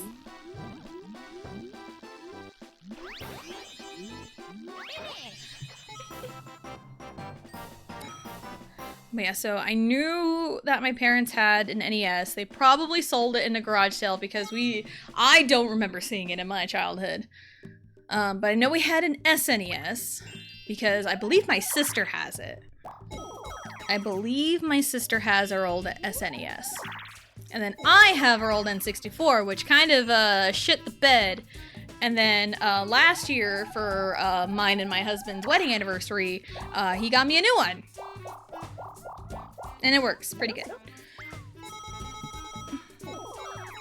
So, no, Geico, no! Dang, Geico, I don't even use Geico. That's so rude.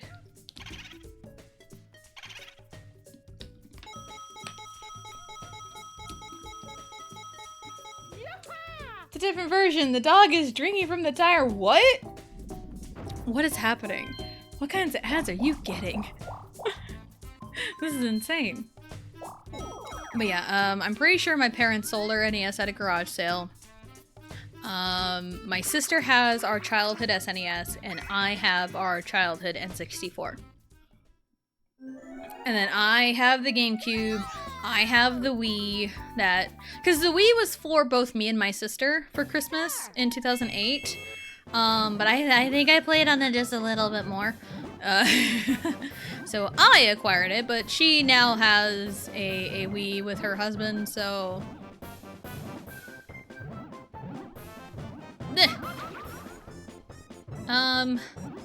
But yeah, the closest, like, console me and my husband have ever bought for, like, ourselves in our lives, is the Switch 2. Because, like, we bought it within a year of launch, and it was honestly a really good decision, even though, like, immediately after we had to buy a battery for our pickup. I still can't believe that, because, like, we were looking at all our finances at the time, and it's like, we're gonna have some extra money. We have the money to get a Switch 2 in the weekend. And so, like, we're like, okay, let's get one bundled with Mario Kart, so that way there is a Switch 2 game. And then, you know, get everything transferred over. Because, like, the Switch 2 does play a Switch 1 game, so you're not really losing much.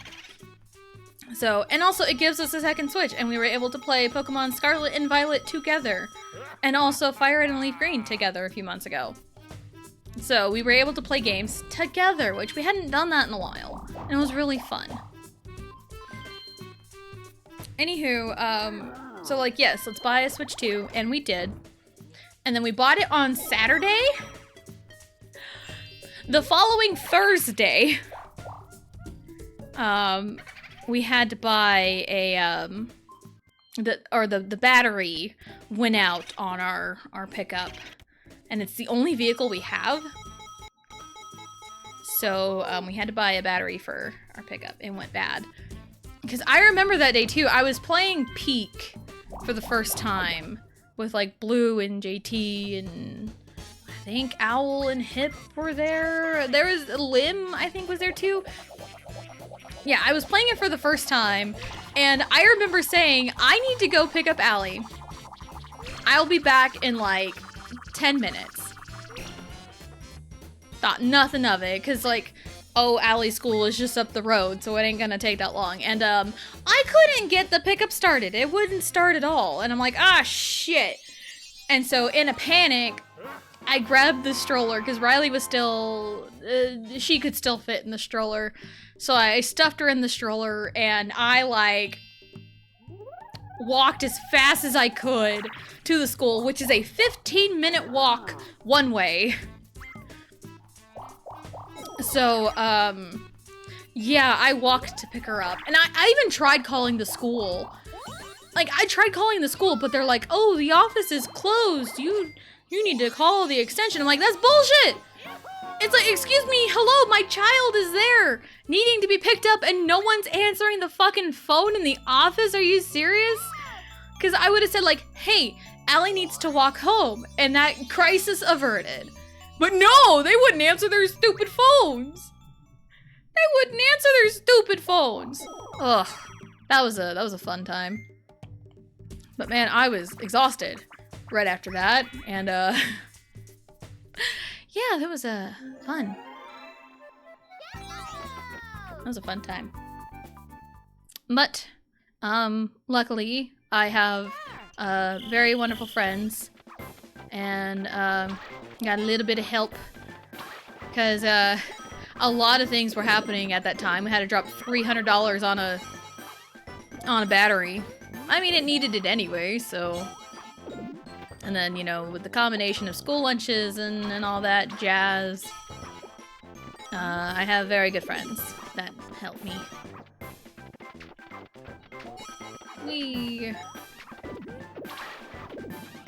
So, yeah. But, yeah, we don't regret our Switch 2 purchase. We don't regret it at all. The console has been very kind to us. And also we get GameCube stuff. Very disturbing series of ads, I bet. That sounds very disturbing. Ooh, wah, ah, ah, ah.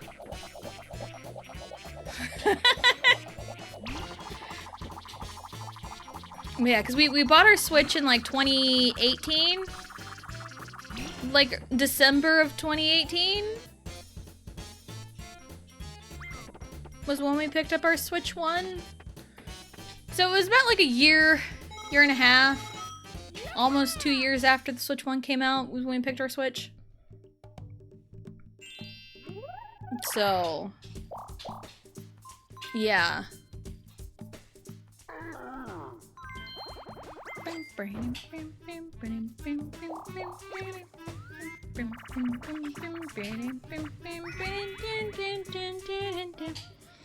And then we picked up our PS5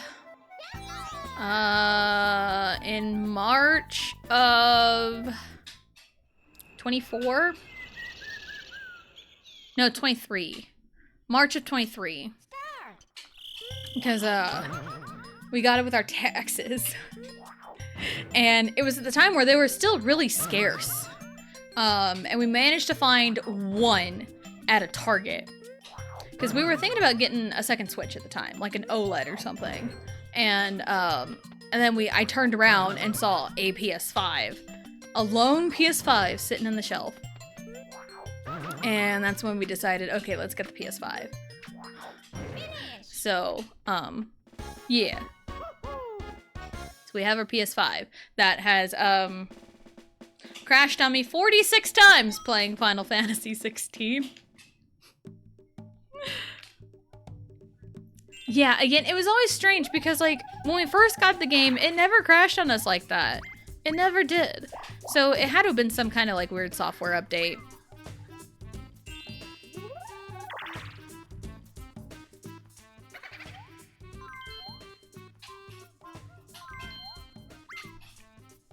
Sorry, I was listening in on my kids. The mom instincts are real.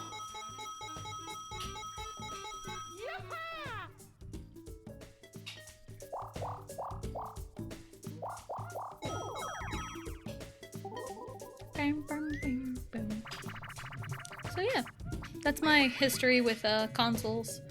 And I know, I think it was like 2008 when we got our PS2. And the circumstances we got our PS2 were not ideal, honestly. because I believe my uncle had one. Yeah, I believe my uncle had one, and he passed away in, like, I want to say, like, January 08. And, I think my mom had gone down to where he had lived, and, her and my aunt were kind of going through some stuff, and, I think during one of the phone calls I was asked if, like, me and my sister were asked if, we wanted to, if we wanted a PS2, and it's like, yeah, sure. Because my cousin had a PS2 and had Tekken 4, and I really liked playing that game over at his house. So we got the PS2 and we got our own copy of Tekken 4. So yeah, played a lot of Tekken 4. Played a lot of it.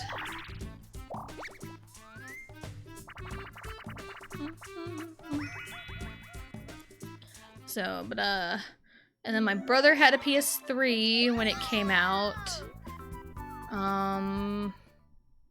No one really had a PS4. And then we have a PS5. This one moved first. Yeah, that was pretty easy. Pretty, blatant off-rip. Finish. So, but, like, in terms of, like, you know, Nintendo, PlayStation, whatever, I am definitely, like, a Nintendo girly. But, like, I am not afraid to, like, play anything non-Nintendo because, like, I mean, I played Final Fantasy X on a Nintendo console. But I've also played a handful of games on the PS5 on stream, so... So, yeah. I'm, like, 80% Nintendo? Yeah, I'd probably say 80% Nintendo. I have my brother's old PS3 and then PS1 from, someone getting rid of it. Gotcha. Ready? I know my husband has a PS1, and he had a PS2. He had, like, a PS2, like, slim. It was, like, silver, and it was, like, real thin. And then, we have, like, a PS3 slim. It was, like, one of the smaller ones. But then, we tracked down a PS3, like a first, like, edition, first model, whatever the frick it's called. The ones that are, like, backwards compatible with PS2. And he found one online and also found a thing that lets you, like, plug in memory cards or transfer memory card data to the PS3 so you can have your saves on the PS3 from your PS2. So it was a lot of tracking down and finagling, but he got it to work. So, and we have like 3 PS3 games. We have a copy of Final Fantasy X on PS3. We have GTA 5 on PS3 because why not?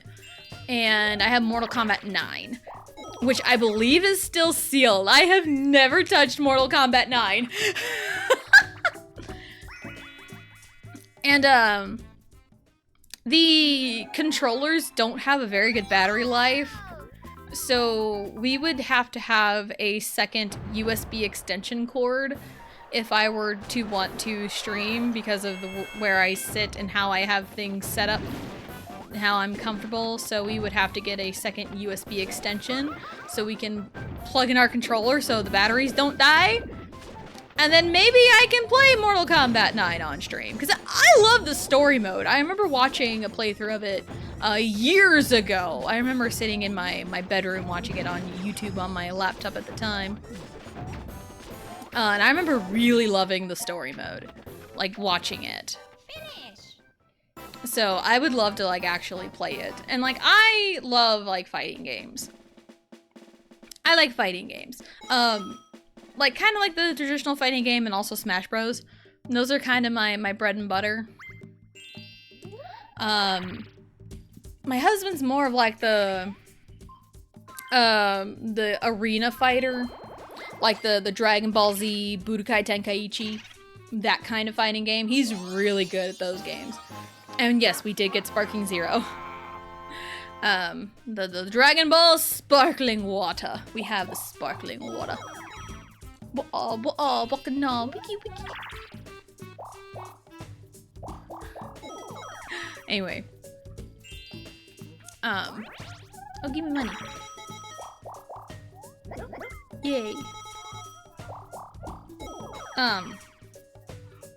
So, yeah, he's more of like the Budokai Tenkaichi fighting game style. He's not much like the traditional fighter. So we do have Dragon Ball FighterZ. We have it. He played it a little bit, but like he kind of stopped because it wasn't really his speed, which is totally fine. It's probably more my speed. But I haven't had the courage to pick it up and try it yet. Ready? So, maybe one of these days, I'll pick up FighterZ and learn the game. Whee!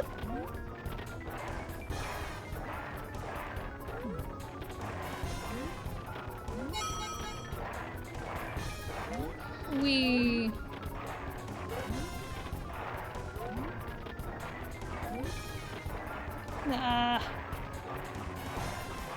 So we have plenty of like old consoles. Yeah, my first handheld was a Nintendo DSi that I got in 2010. It was bundled with Bowser's Inside Story because I wanted a Nintendo DS and I had the money.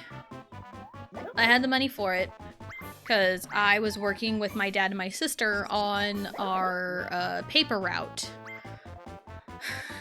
It was really tough on me because of stupid expectations. It's one of the, hold on. Standard last 5 turns procedures, all red and blue spaces are doubled if you pass by Koopa Troopa, you get 20 coins instead of 10. Okay. But I had gotten an advancement on my paycheck.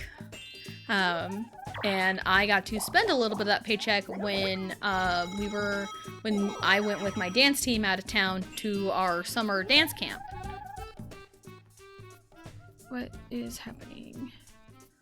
Is a star? Where the fuck? Oh, it's in the top corner, isn't it? Yeah.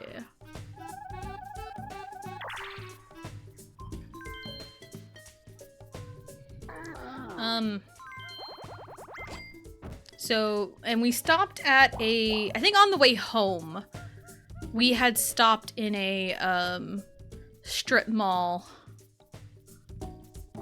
And, in that strip mall was a GameStop. And, I worked up the courage because, 2010, I was like barely 16, or not even 16 yet at the time, because it was like June. So I was like a month away from turning 16. And I was still very shy. I hated talking to people. I absolutely hated it. So I worked up the courage. Luckily, the guy working at GameStop was super duper nice and hooked me up with a DSi.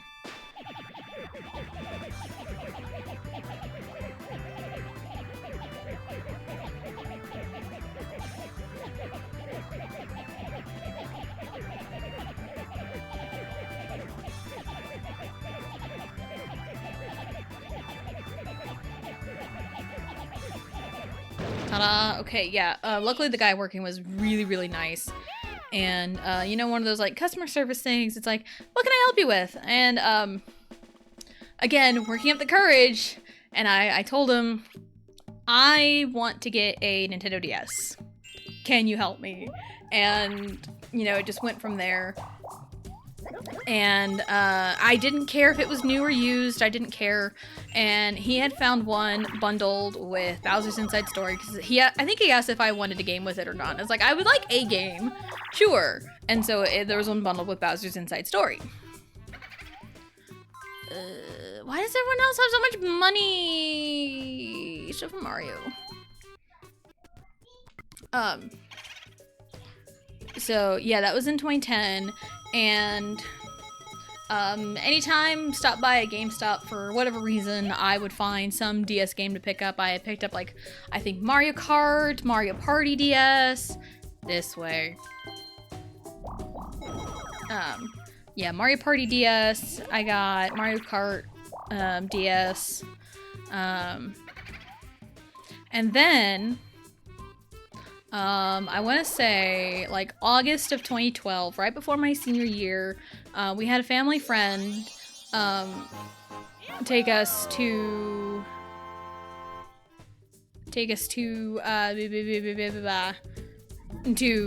out of town, somewhere in Texas, I think to Amarillo, Texas, and, took us shopping because it was like a no tax day or whatever, like nothing had sales tax, and yeah, my family friend was like, yeah, I'll take you guys, and you know, we'll get stuff, and I think I got a new pair of shoes. I had a new pair of tennis shoes that trip, and because I needed like new like white tennis shoes anyway, so it worked out pretty good because that was the year I had to go to New York to dance in the Macy's Thanksgiving Day Parade. So I needed like new white tennis shoes, so it worked out real good. And I also picked up Pokemon Black, and that was my very first Pokemon game, like main series Pokemon game. Because before then, I'd only really played Pokemon Stadiums 1 and 2, and I rented them as a kid. So, yeah, Pokemon Black was like my first like mainline series Pokemon game, which in my generation, it honestly should be Ruby, Sapphire, and Emerald. Most people around my age, their first Pokemon game was probably Ruby or Sapphire. That was my husband's. He's a Hoenn kid. He loves Hoenn. I'd say his favorite Pokemon game is Emerald. I'd probably peg him for that, honestly. But yeah, my first Pokemon game was Black. Because I thought the cover was cooler for Pokemon Black. And that's probably why I like Reshiram a lot. I do like Reshiram better than Zekrom. I just think he's cooler! Okay, get off my case!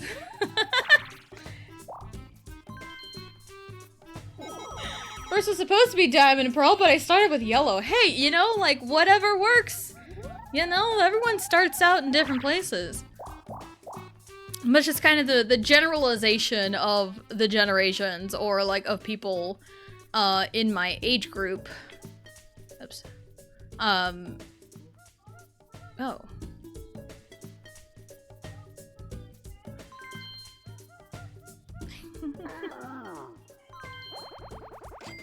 I hear my kids and they're funny. But yeah, yeah, I was always like a off-kilter. Like most people around my age, probably had started off with like Ruby, Sapphire, or Emerald. Yes, Riley. I don't know how it goes. You do it.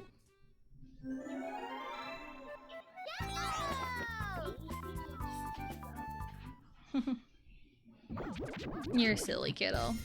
Go play, please.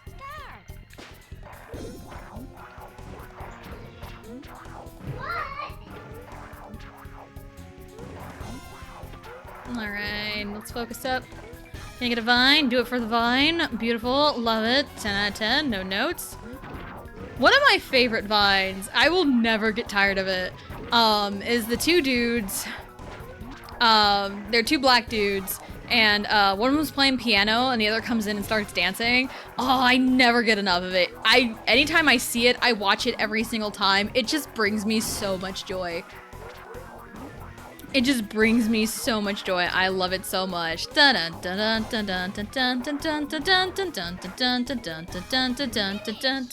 one. Yeah, it's so... I love it. I love it so much. I never get tired of it. It's one of my favorite vines. It's usually like one of the first vines in a compilation I see, but yeah. But yeah, in like my generation, most people started with Hoenn as their first Pokemon game. Am old. Mine was blue. what, Red and Blue came out in 96? Yeah, because it's 30th year, so yeah.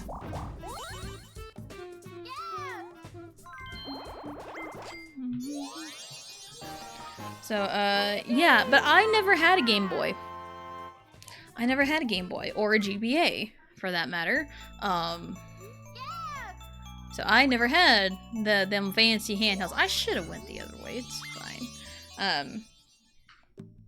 But yeah, I had Pokemon Stadium. I played Pokemon Stadium a lot, so I understood, like, the mechanics, kind of. Honestly, just used whatever. One turn? Okay, we got 2 turns left. That's fine.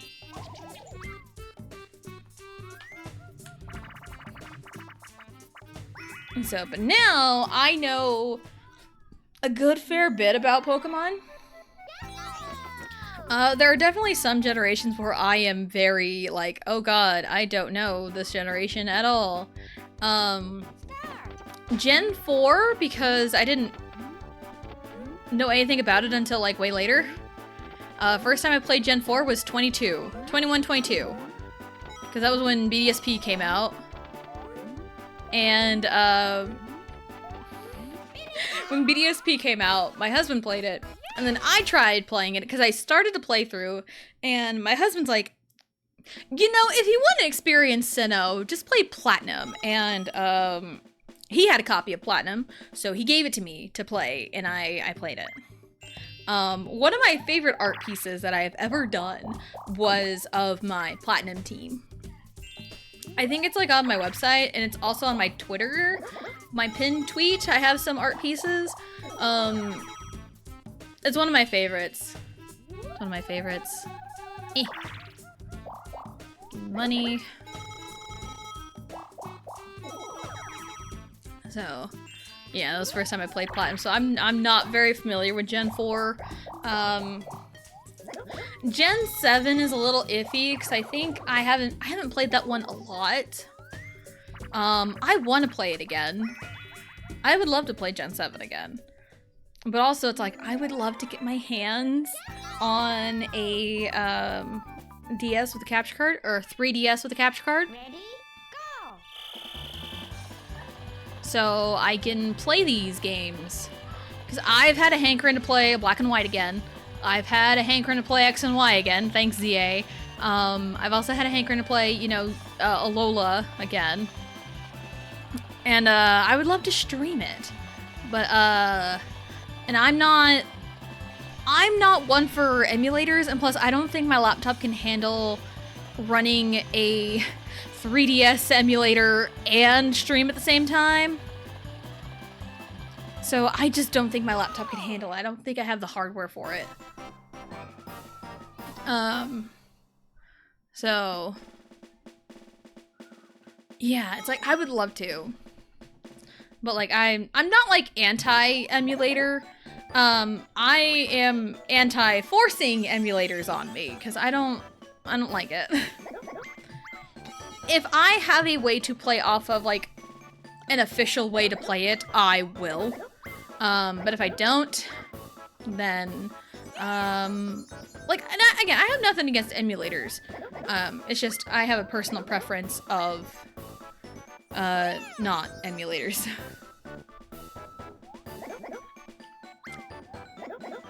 Ooh. I think I was 1 star ahead and I got 2. I think I win. I think I win this one. That was, what, 2.5 hours?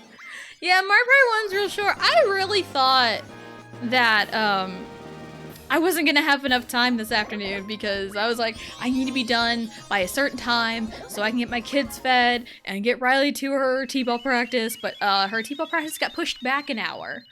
So, it's like, now what? Now what do I do? I've been working on completing the Pokedexes on Pokemon Home to get the shiny mythicals, so I've been jumping around all games. Just started Ultra Sun, love it. I want to say we got Pokemon Sun around the time it came out, and my husband played it, and then I played it, And then when the Ultra games came out, I think we picked up both, as well as our Galaxy new 3DS, the purple Galaxy one, because I think it's the best looking one. Thank you, Riley.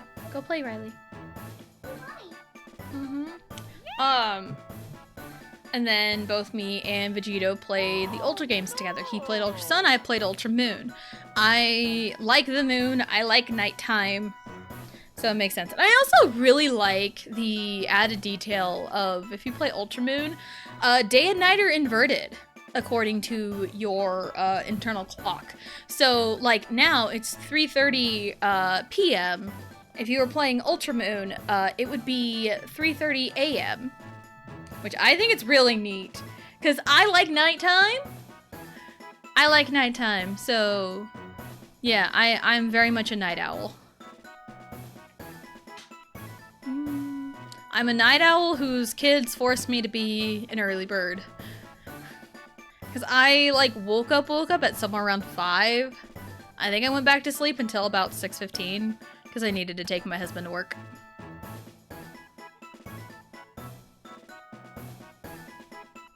So.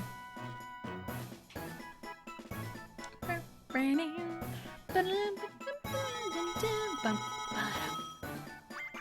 do we got? ×2. Nice. Nice. Yeah, I have never really been one to complete a Pokedex. I think the closest I've gotten is ZA on any game of completing a Pokedex. I am so bad about catching Pokemon. Just because I'm so bad at it, because like I never do. I never do. We have some time. Oh no, there we go. We'll have some time. Let's go to the minigame. Because we can do a stadium inside the pot. Zay, get you shiny Volcarona. Ooh, Volcarona. You know, I always thought Volcarona was a legendary.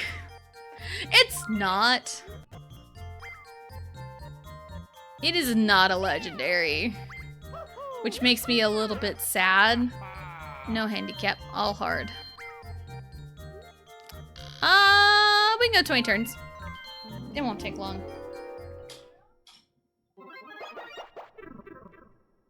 I think 20 turns can last us half an hour.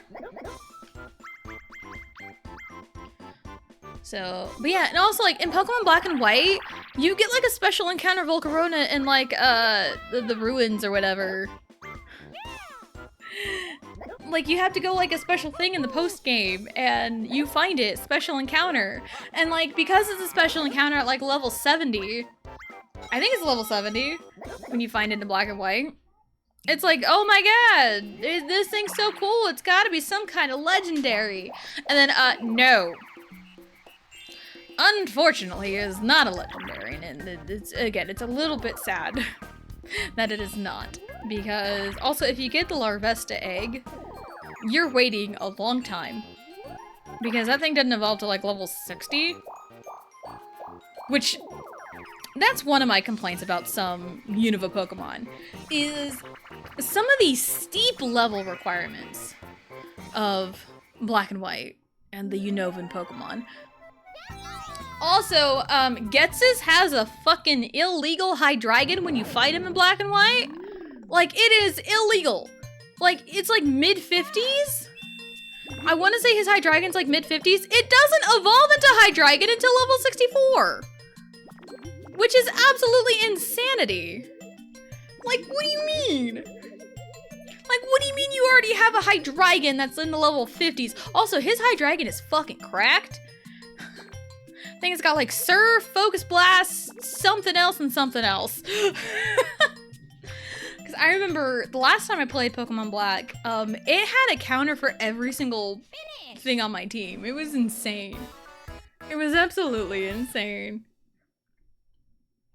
But yeah, Pokemon Black is one of my favorites. I love the story. I think I just love story-driven Pokemon games. And I think I've said this before on stream, that I think Scarlet and Violet has the best story since Black and White. And I know the Alola games are also kind of close in story too. Because I really love the story. And part of my thought process with like Gen 7 is I feel like they changed too much of Lucamine's character from regular Sun and Moon to the Ultra games. Because Lucamine went insane. She went absolutely insane. And the whole her fusing with Nihilego was crazy and a crazy fight to even have.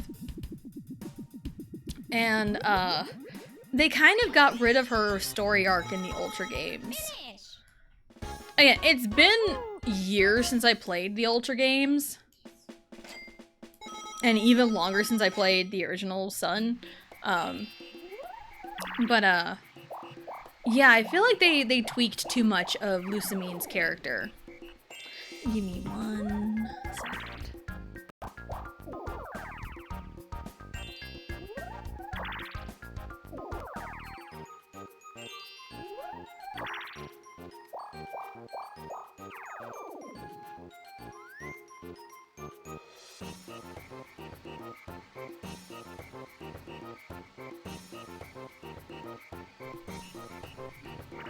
Okay, we're back.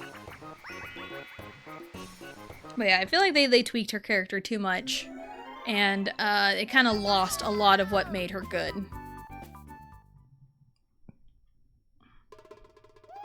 But if there's anything that will not change, it's ya boy, Guzma. I love Guzma, he's great. Guzma and Nanu, I think that's his name. The dark type guy. He's great. I love him.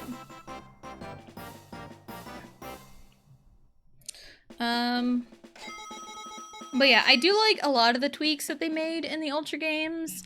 I remember not having too terrible of a time on the Necrozma fight at the climax of the story. Because I kind of knew what I was getting into because, I think my husband had a lot of trouble on it. And I think a lot of people have trouble on it. Because it is a hard fight. But I was prepared because I knew it was a hard fight. So I don't think I, like, whited out once on it. But it's been a long time since, yeah. Never played the Ultra games, got them when released, but never got that far. Dang. Well, I'll help you fix that. Whee. Yeah, I had a lot of fun with the Ultra games. I think a lot of it is when me and my husband play Pokemon together. Because, like, people are like, oh, most people will probably pick up only one version of whatever Pokemon game. We usually pick up 2 because one for him, one for me. That's usually how that goes. Like Sword and Shield. He has Sword, I have Shield. Because Shield has Ice Q. That's really the only reason. Oh, not really the only reason. I remember he really liked Sirfetch'd. The evolution of Farfetch'd. He really liked it, and it's exclusive to Sword. And then I really loved Ice Q, which is exclusive to Shield. So, yeah. So pretty much any Pokemon game that has Ice Q in it will be mine. So if Ice Q shows up in Winds and Waves, or as we affectionately call it, Weewa. If Ice Q shows up in Weewa, it'll probably be version exclusive. And whichever version it is in will probably be the one I play. Weewa. It's so fun. Not to be confused with Woowa. That's Wuthering Waves. We need Pokemon Winds and Waves. We need Weewa. Finish. So yeah, so if... How do we all do relatively the same? We all did differently. That's crazy.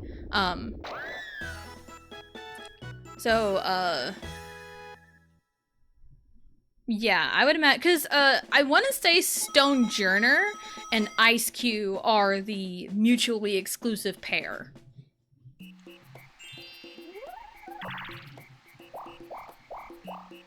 Yeah, I want to say they're the mutually exclusive pair, so, still getting used to my teeth. I'm gonna be real. I talked about it earlier today. I'm still getting used to it.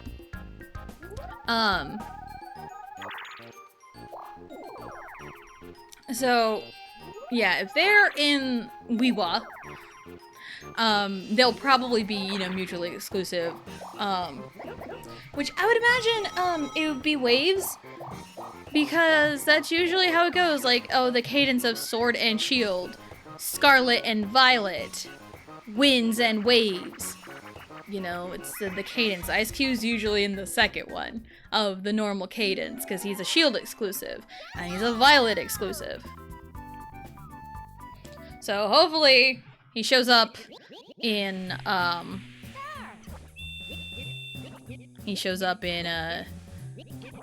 in Winds and Waves.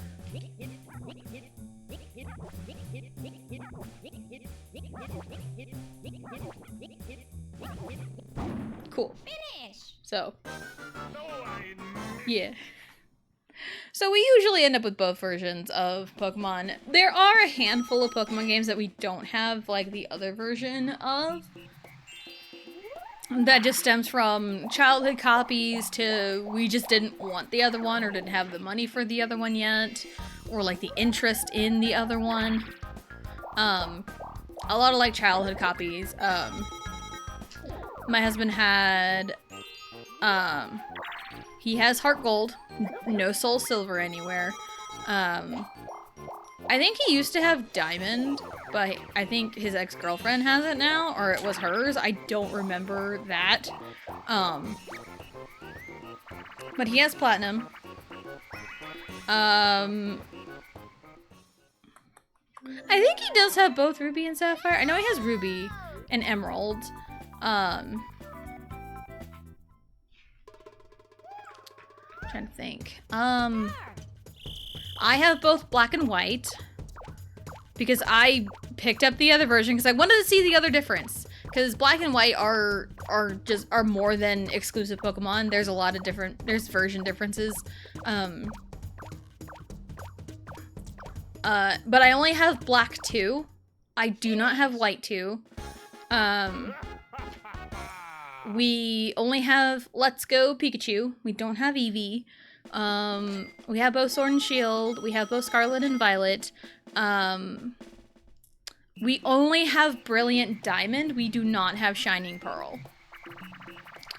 Because there is just no interest in getting the other one because BDSP was kind of not great. Yeah, BDSP wasn't like the best.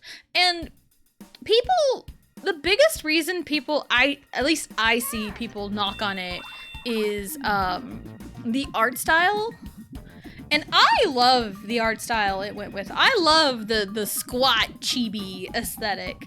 I really like it. I had no problems with the art style they went with.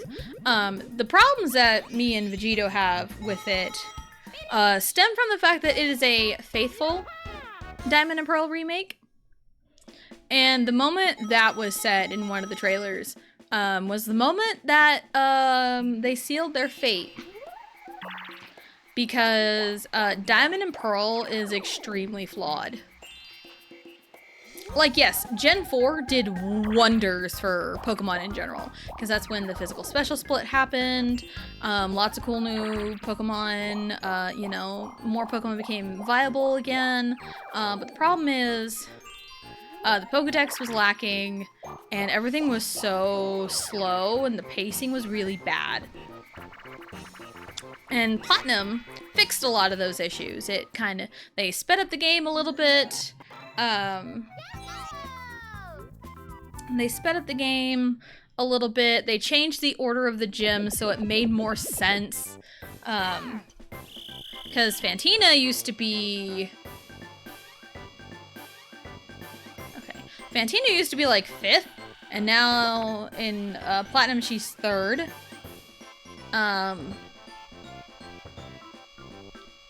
And the Distortion World was added in Platinum. A lot of people love the Distortion World.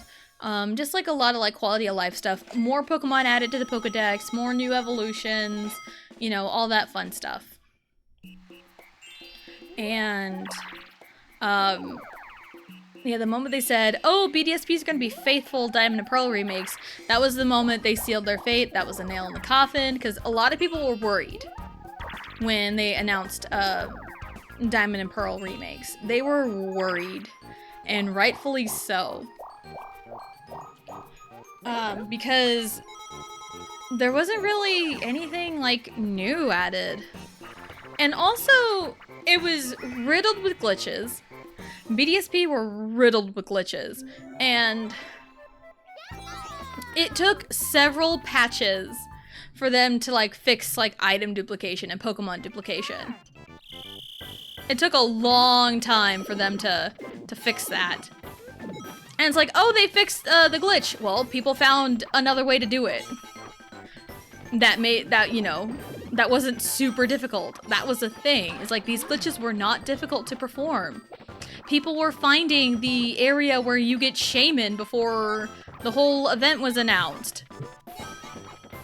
They were like finding everything in the game from the get-go. And it's like, you're not supposed to do that. You are not supposed to do that. So like, the Grand Underground definitely helped a little bit, but not enough. Not enough of the game, really. And it needed, like, you could easily make a Diamond and Pearl remake and add in elements of Platinum to make it a good remake, and they just did not do that. And that was what they needed to do to make a good remake. So, and also, not to mention the difficulty spike at the Elite Four. Because, like, yeah. Okay. Because, like, everything was, like, stupid easy up until the Elite Four. And then the Elite Four became cracked with, like, competitive teams and natures and held items and everything. A lot of people faced the roadblock at the Elite Four because it was a huge spike in difficulty for literally no reason. So that was another problem that a lot of people had with BDSP. So, like, BDSP on their own could be a decent game, but like as remakes, they're not good. They're not good. And there's plenty of other things about the game that you could knock on other than the art style, because the art style is the first thing that people go for when criticizing the game. And like, there's plenty of other things to criticize other than the art style of the game being bad. Like, really, the art style is the least of your concerns. I feel that Rourke would be a tough bump to get over than it was to, oh my god, I need to read that again.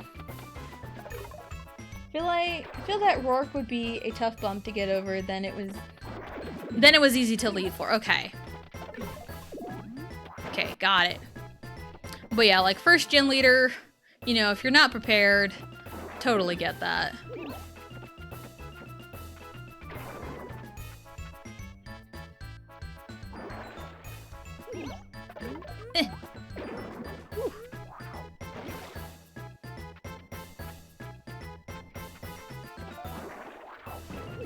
Black. Black. Ta-da. Zenkranidos hit like a truck. I know I played Platinum. And I remember my team. I could not tell you all of my experiences, though. Like, I don't remember the gym leaders. I don't remember my experiences with the gym leaders. I just don't. I feel bad. I mean, a lot of things have happened since I played. So. But I also know I picked Piplup. I picked Piplup.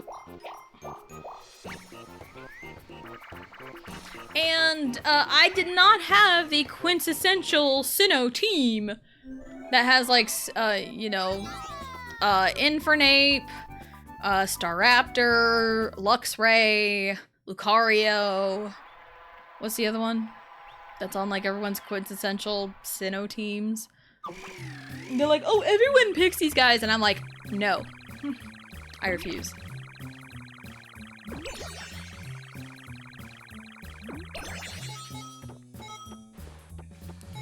Finish. But yeah, I at least remember my team because I did that art piece on it. And it was one of my favorites because I'm pretty sure I had Empoleon, Gallade, Jolteon, Gliscor, Weavile, and Togekiss. I believe that was my team in Platinum. Ready? Go. And yes, I had 2 flying types. No, I did not care.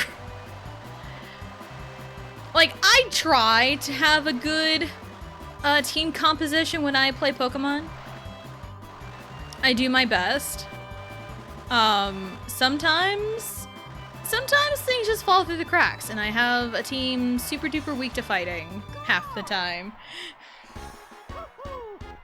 Usually what happens. I have like weaknesses to fighting. Not this time in the Platinum run though.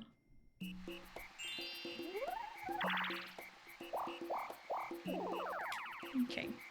Maybe I should have gotten 10 turns. It's fine.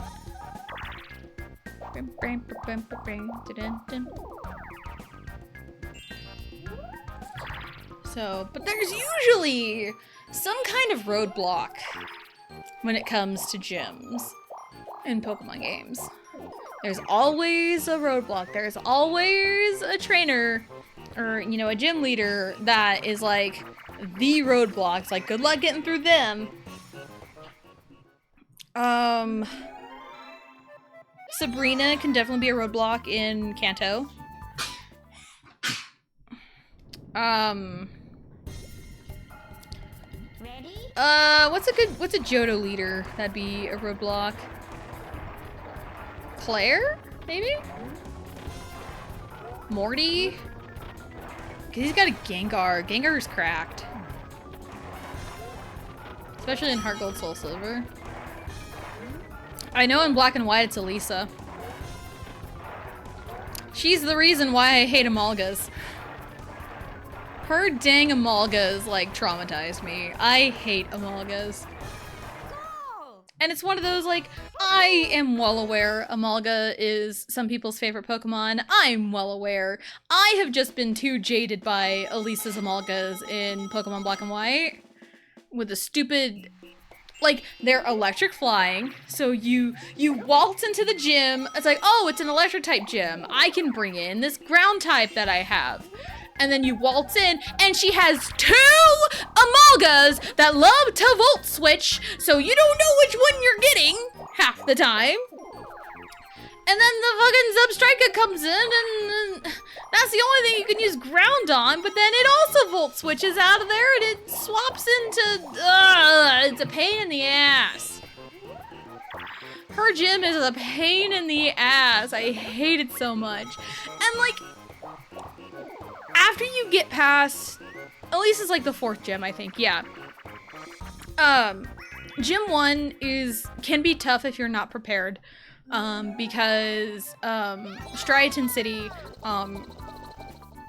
it is geared towards whatever starter you pick, and they pick whatever is super effective against you. So if you pick Oshawott, you are going to fight a Pansage. You're gonna fight, what's his name? Silent? Yeah. You're gonna fight him and his Pansage. But there is a free other elemental monkey that is super effective against whatever monkey you're gonna fight. So if you picked Oshawott, you were going to get Pansage. No, Pansear. You're gonna get Pansear. If you pick Snivy, you're gonna get Panpour. And if you pick Tepig, you are going to get Pansage. So that one can be a little bit rough, especially with like the levels, because you get the monkey at level 10 and the gym is like 14. So, you need to do a little bit of grinding in the beginning, which is rough, and I hate grinding. And then Gym 2 is Lenora. Her fucking watchdog. Ugh. Brutal. So brutal. Watchdog is very brutal. And then you get to Berg, who's not so bad if you pop into Route 4 and get a Darumaka. I love Darumaka. I love Darmanitan, one of my favorite fire types.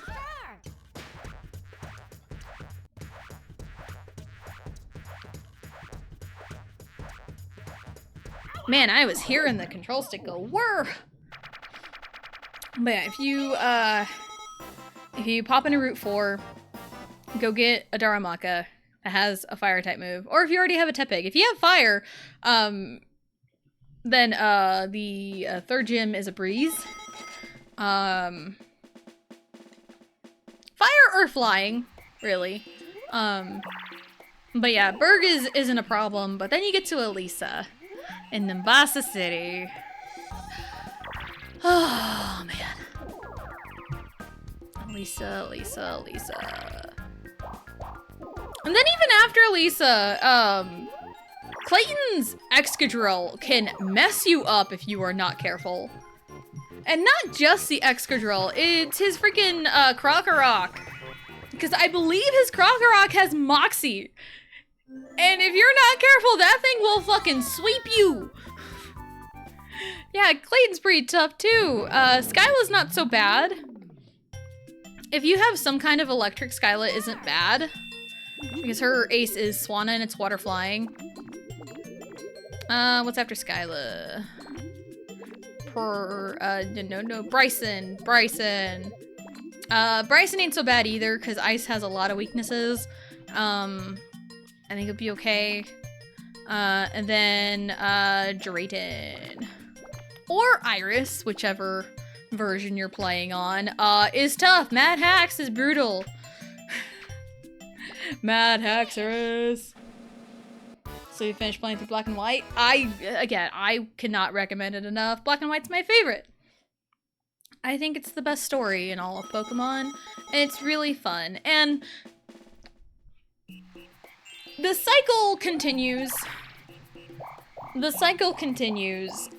Because as the years go on, some Pokemon game always gets love years after the fact, because it always gets a lot of hate when it comes out, and then years later it starts getting a lot of love. It's starting to happen with Black and White and X and Y. With Black and White specifically, they're like, oh man, we need another Pokemon game that just does all new Pokemon. That does all new Pokemon, like Unova did. Because it was very bold. What they did was very bold.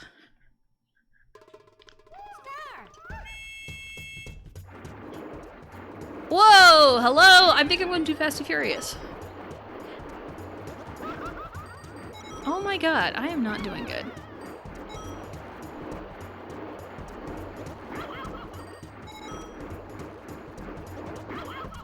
Here we go.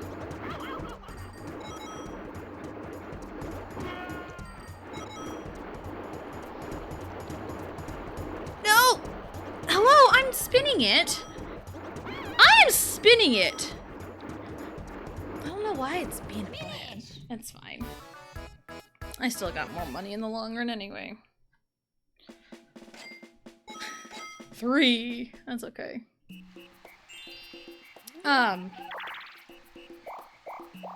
But yeah, a lot of people I've seen are like, man, we need Pokemon to do another one of those where they just force you to pick all new Pokemon, because everyone just plays the old favorites now.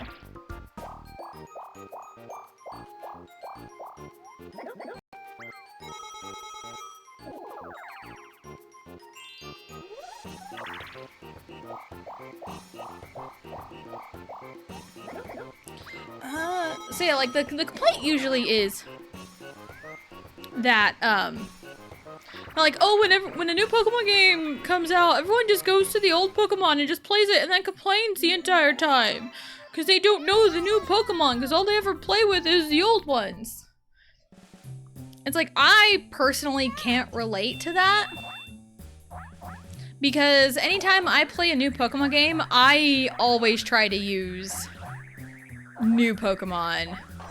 Like, new Pokemon or Pokemon I have never used before. Because I remember the first time I played Pokemon Sun, I used a handful of new Pokemon, but I also used Pokemon I've never used before. Like, hey, I never used Leafeon. You can get Leafeon pretty early in Sun and Moon. And that's what I did. I used Leafeon, because I never used one before. I think I named it Brownie. I think I named my Leafeon Brownie. But yeah,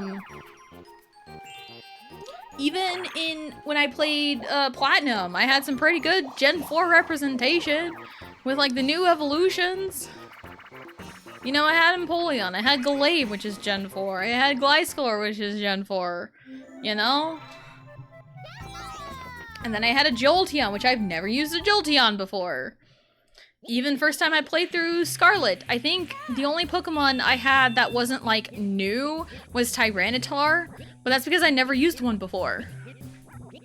So, everything else I had used was new to Gen 9. Which, you know, I usually like to do that. Finish. So, I usually try to use brand new Pokemon the first time I play a Pokemon game. So, that's usually how I do it. I like seeing eco diversity, and not every region has invasive rat species. Yeah, that's totally fair. It's just like, I like seeing a good mix of old and new. I really like it. I do understand, because like the people that criticize newer Pokemon games, all they ever do is play with older Pokemon. That's it. Because I understand like familiarity. I understand familiarity. But it's like, you can't complain about the new Pokemon suck when all you use is older Pokemons. Like, if you only ever use older Pokemon when you play newer Pokemon games, and you have no right to complain that the new Pokemon suck. Honestly. That's just my take on it.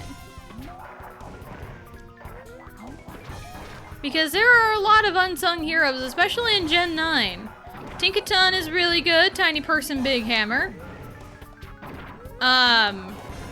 Low Kicks. Low Kicks saved my fucking ass first time I played through Scarlet and Violet. Or, specifically Scarlet. Low Kicks saved my ass. There's a clip of it. Wise Man's Last Stand, I think is the name of the clip.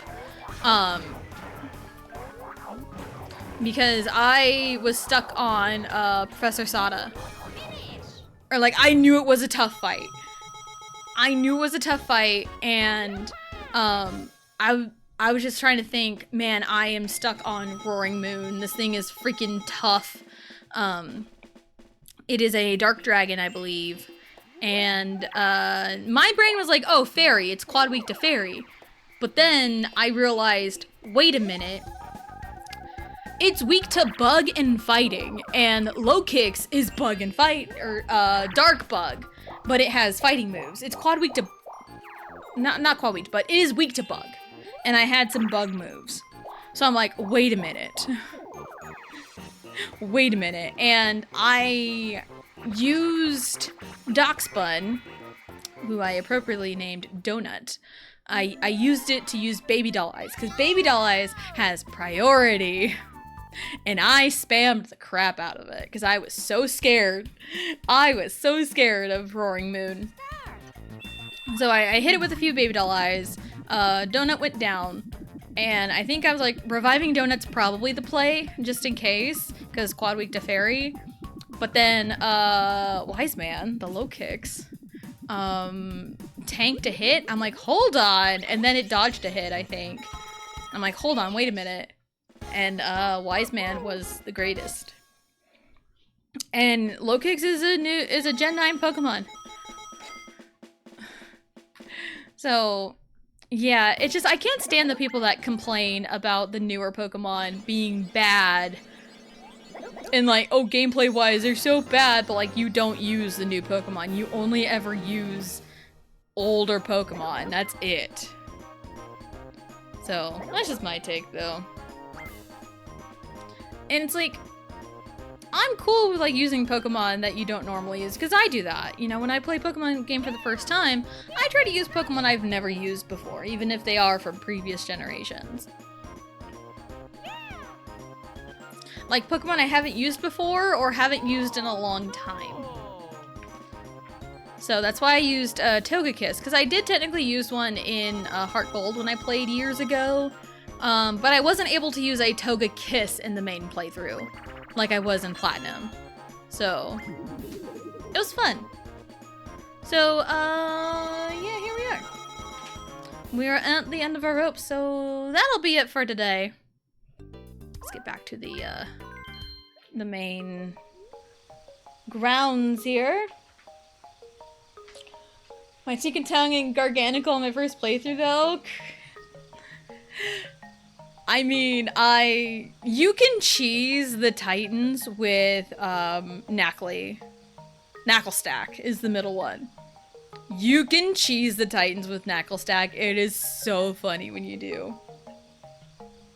It's so funny when you do. Salt Cure is so broken. Salt Cure is so broken. It's so great. But yeah, that'll be it today. Schedule for the week is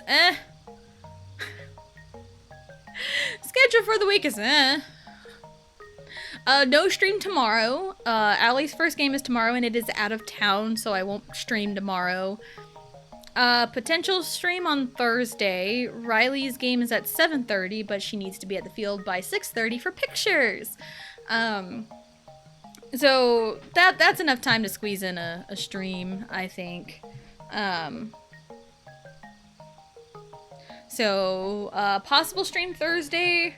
Friday we should be streaming Pokemon. Friday should be a go.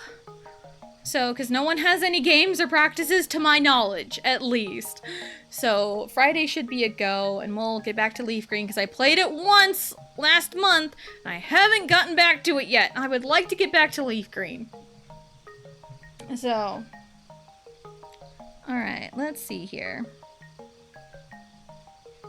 Let's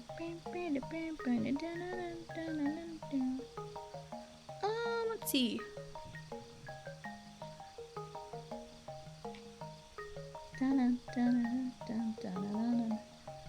Is Blue streaming today?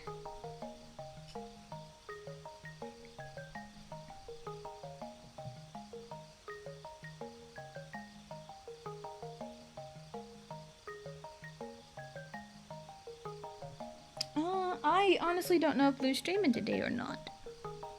I haven't been live in a while and I haven't been able to raid her in a while, I don't think.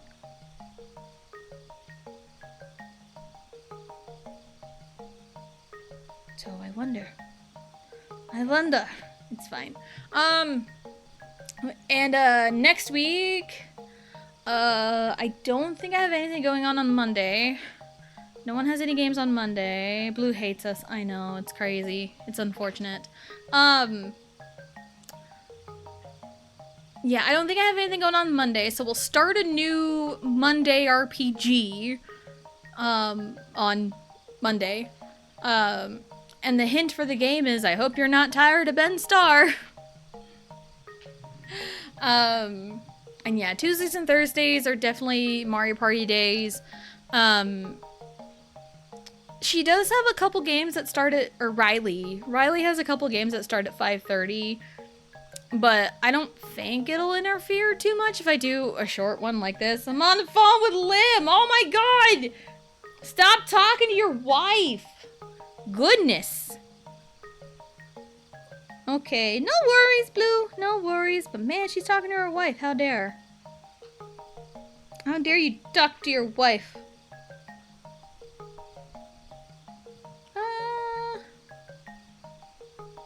Ooh, someone's playing Xenoblade 3 that I follow, but I think he's endgame.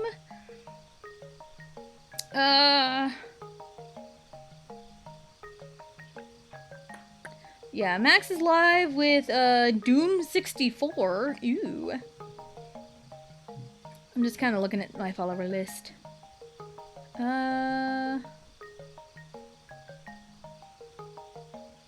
Wait, she says hi and sorry for not adding you back on Steam. Wait, what? What happened? What happened on Steam? Yeah, I think we can raid Max. It's fine. What? Hi, Lim. Anyway, yeah, Monday we're gonna start a new RPG that has Ben Starr in it. I am excited, and I'm very much looking forward to it. So hopefully we can get started with it on Monday. Yeah, Tuesdays and Thursdays, Mario Party should be a constant. Unless I decide, like, I don't want to stream on a 5:30 game day, but it's fine. And Wednesdays and Fridays, should be Pokemon, and Pokemon's a pretty easy to just kind of stop whenever.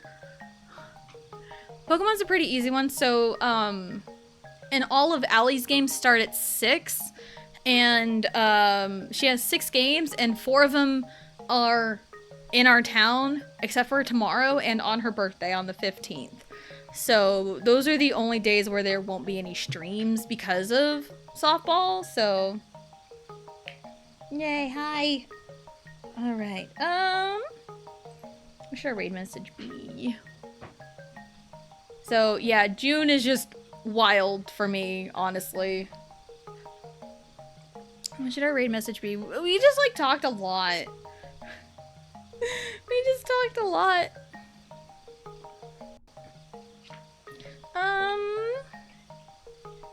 We can go with, you know what, let's go with, oh my god, I can't type. We'll go with the tried and true raid message, please. The tried and true, because I can't think of anything. Raid message, please. If you are subbed to me, you can use my emotes. If you are not subbed to me, you can use whatever emotes you want. So yeah, Mondays are, hold on, let me get the raid started. 165. Boop. Max is awesome. He plays a lot of different games. He's playing Doom 64 right now. Last I saw, I think he was playing Elden Ring for a bit.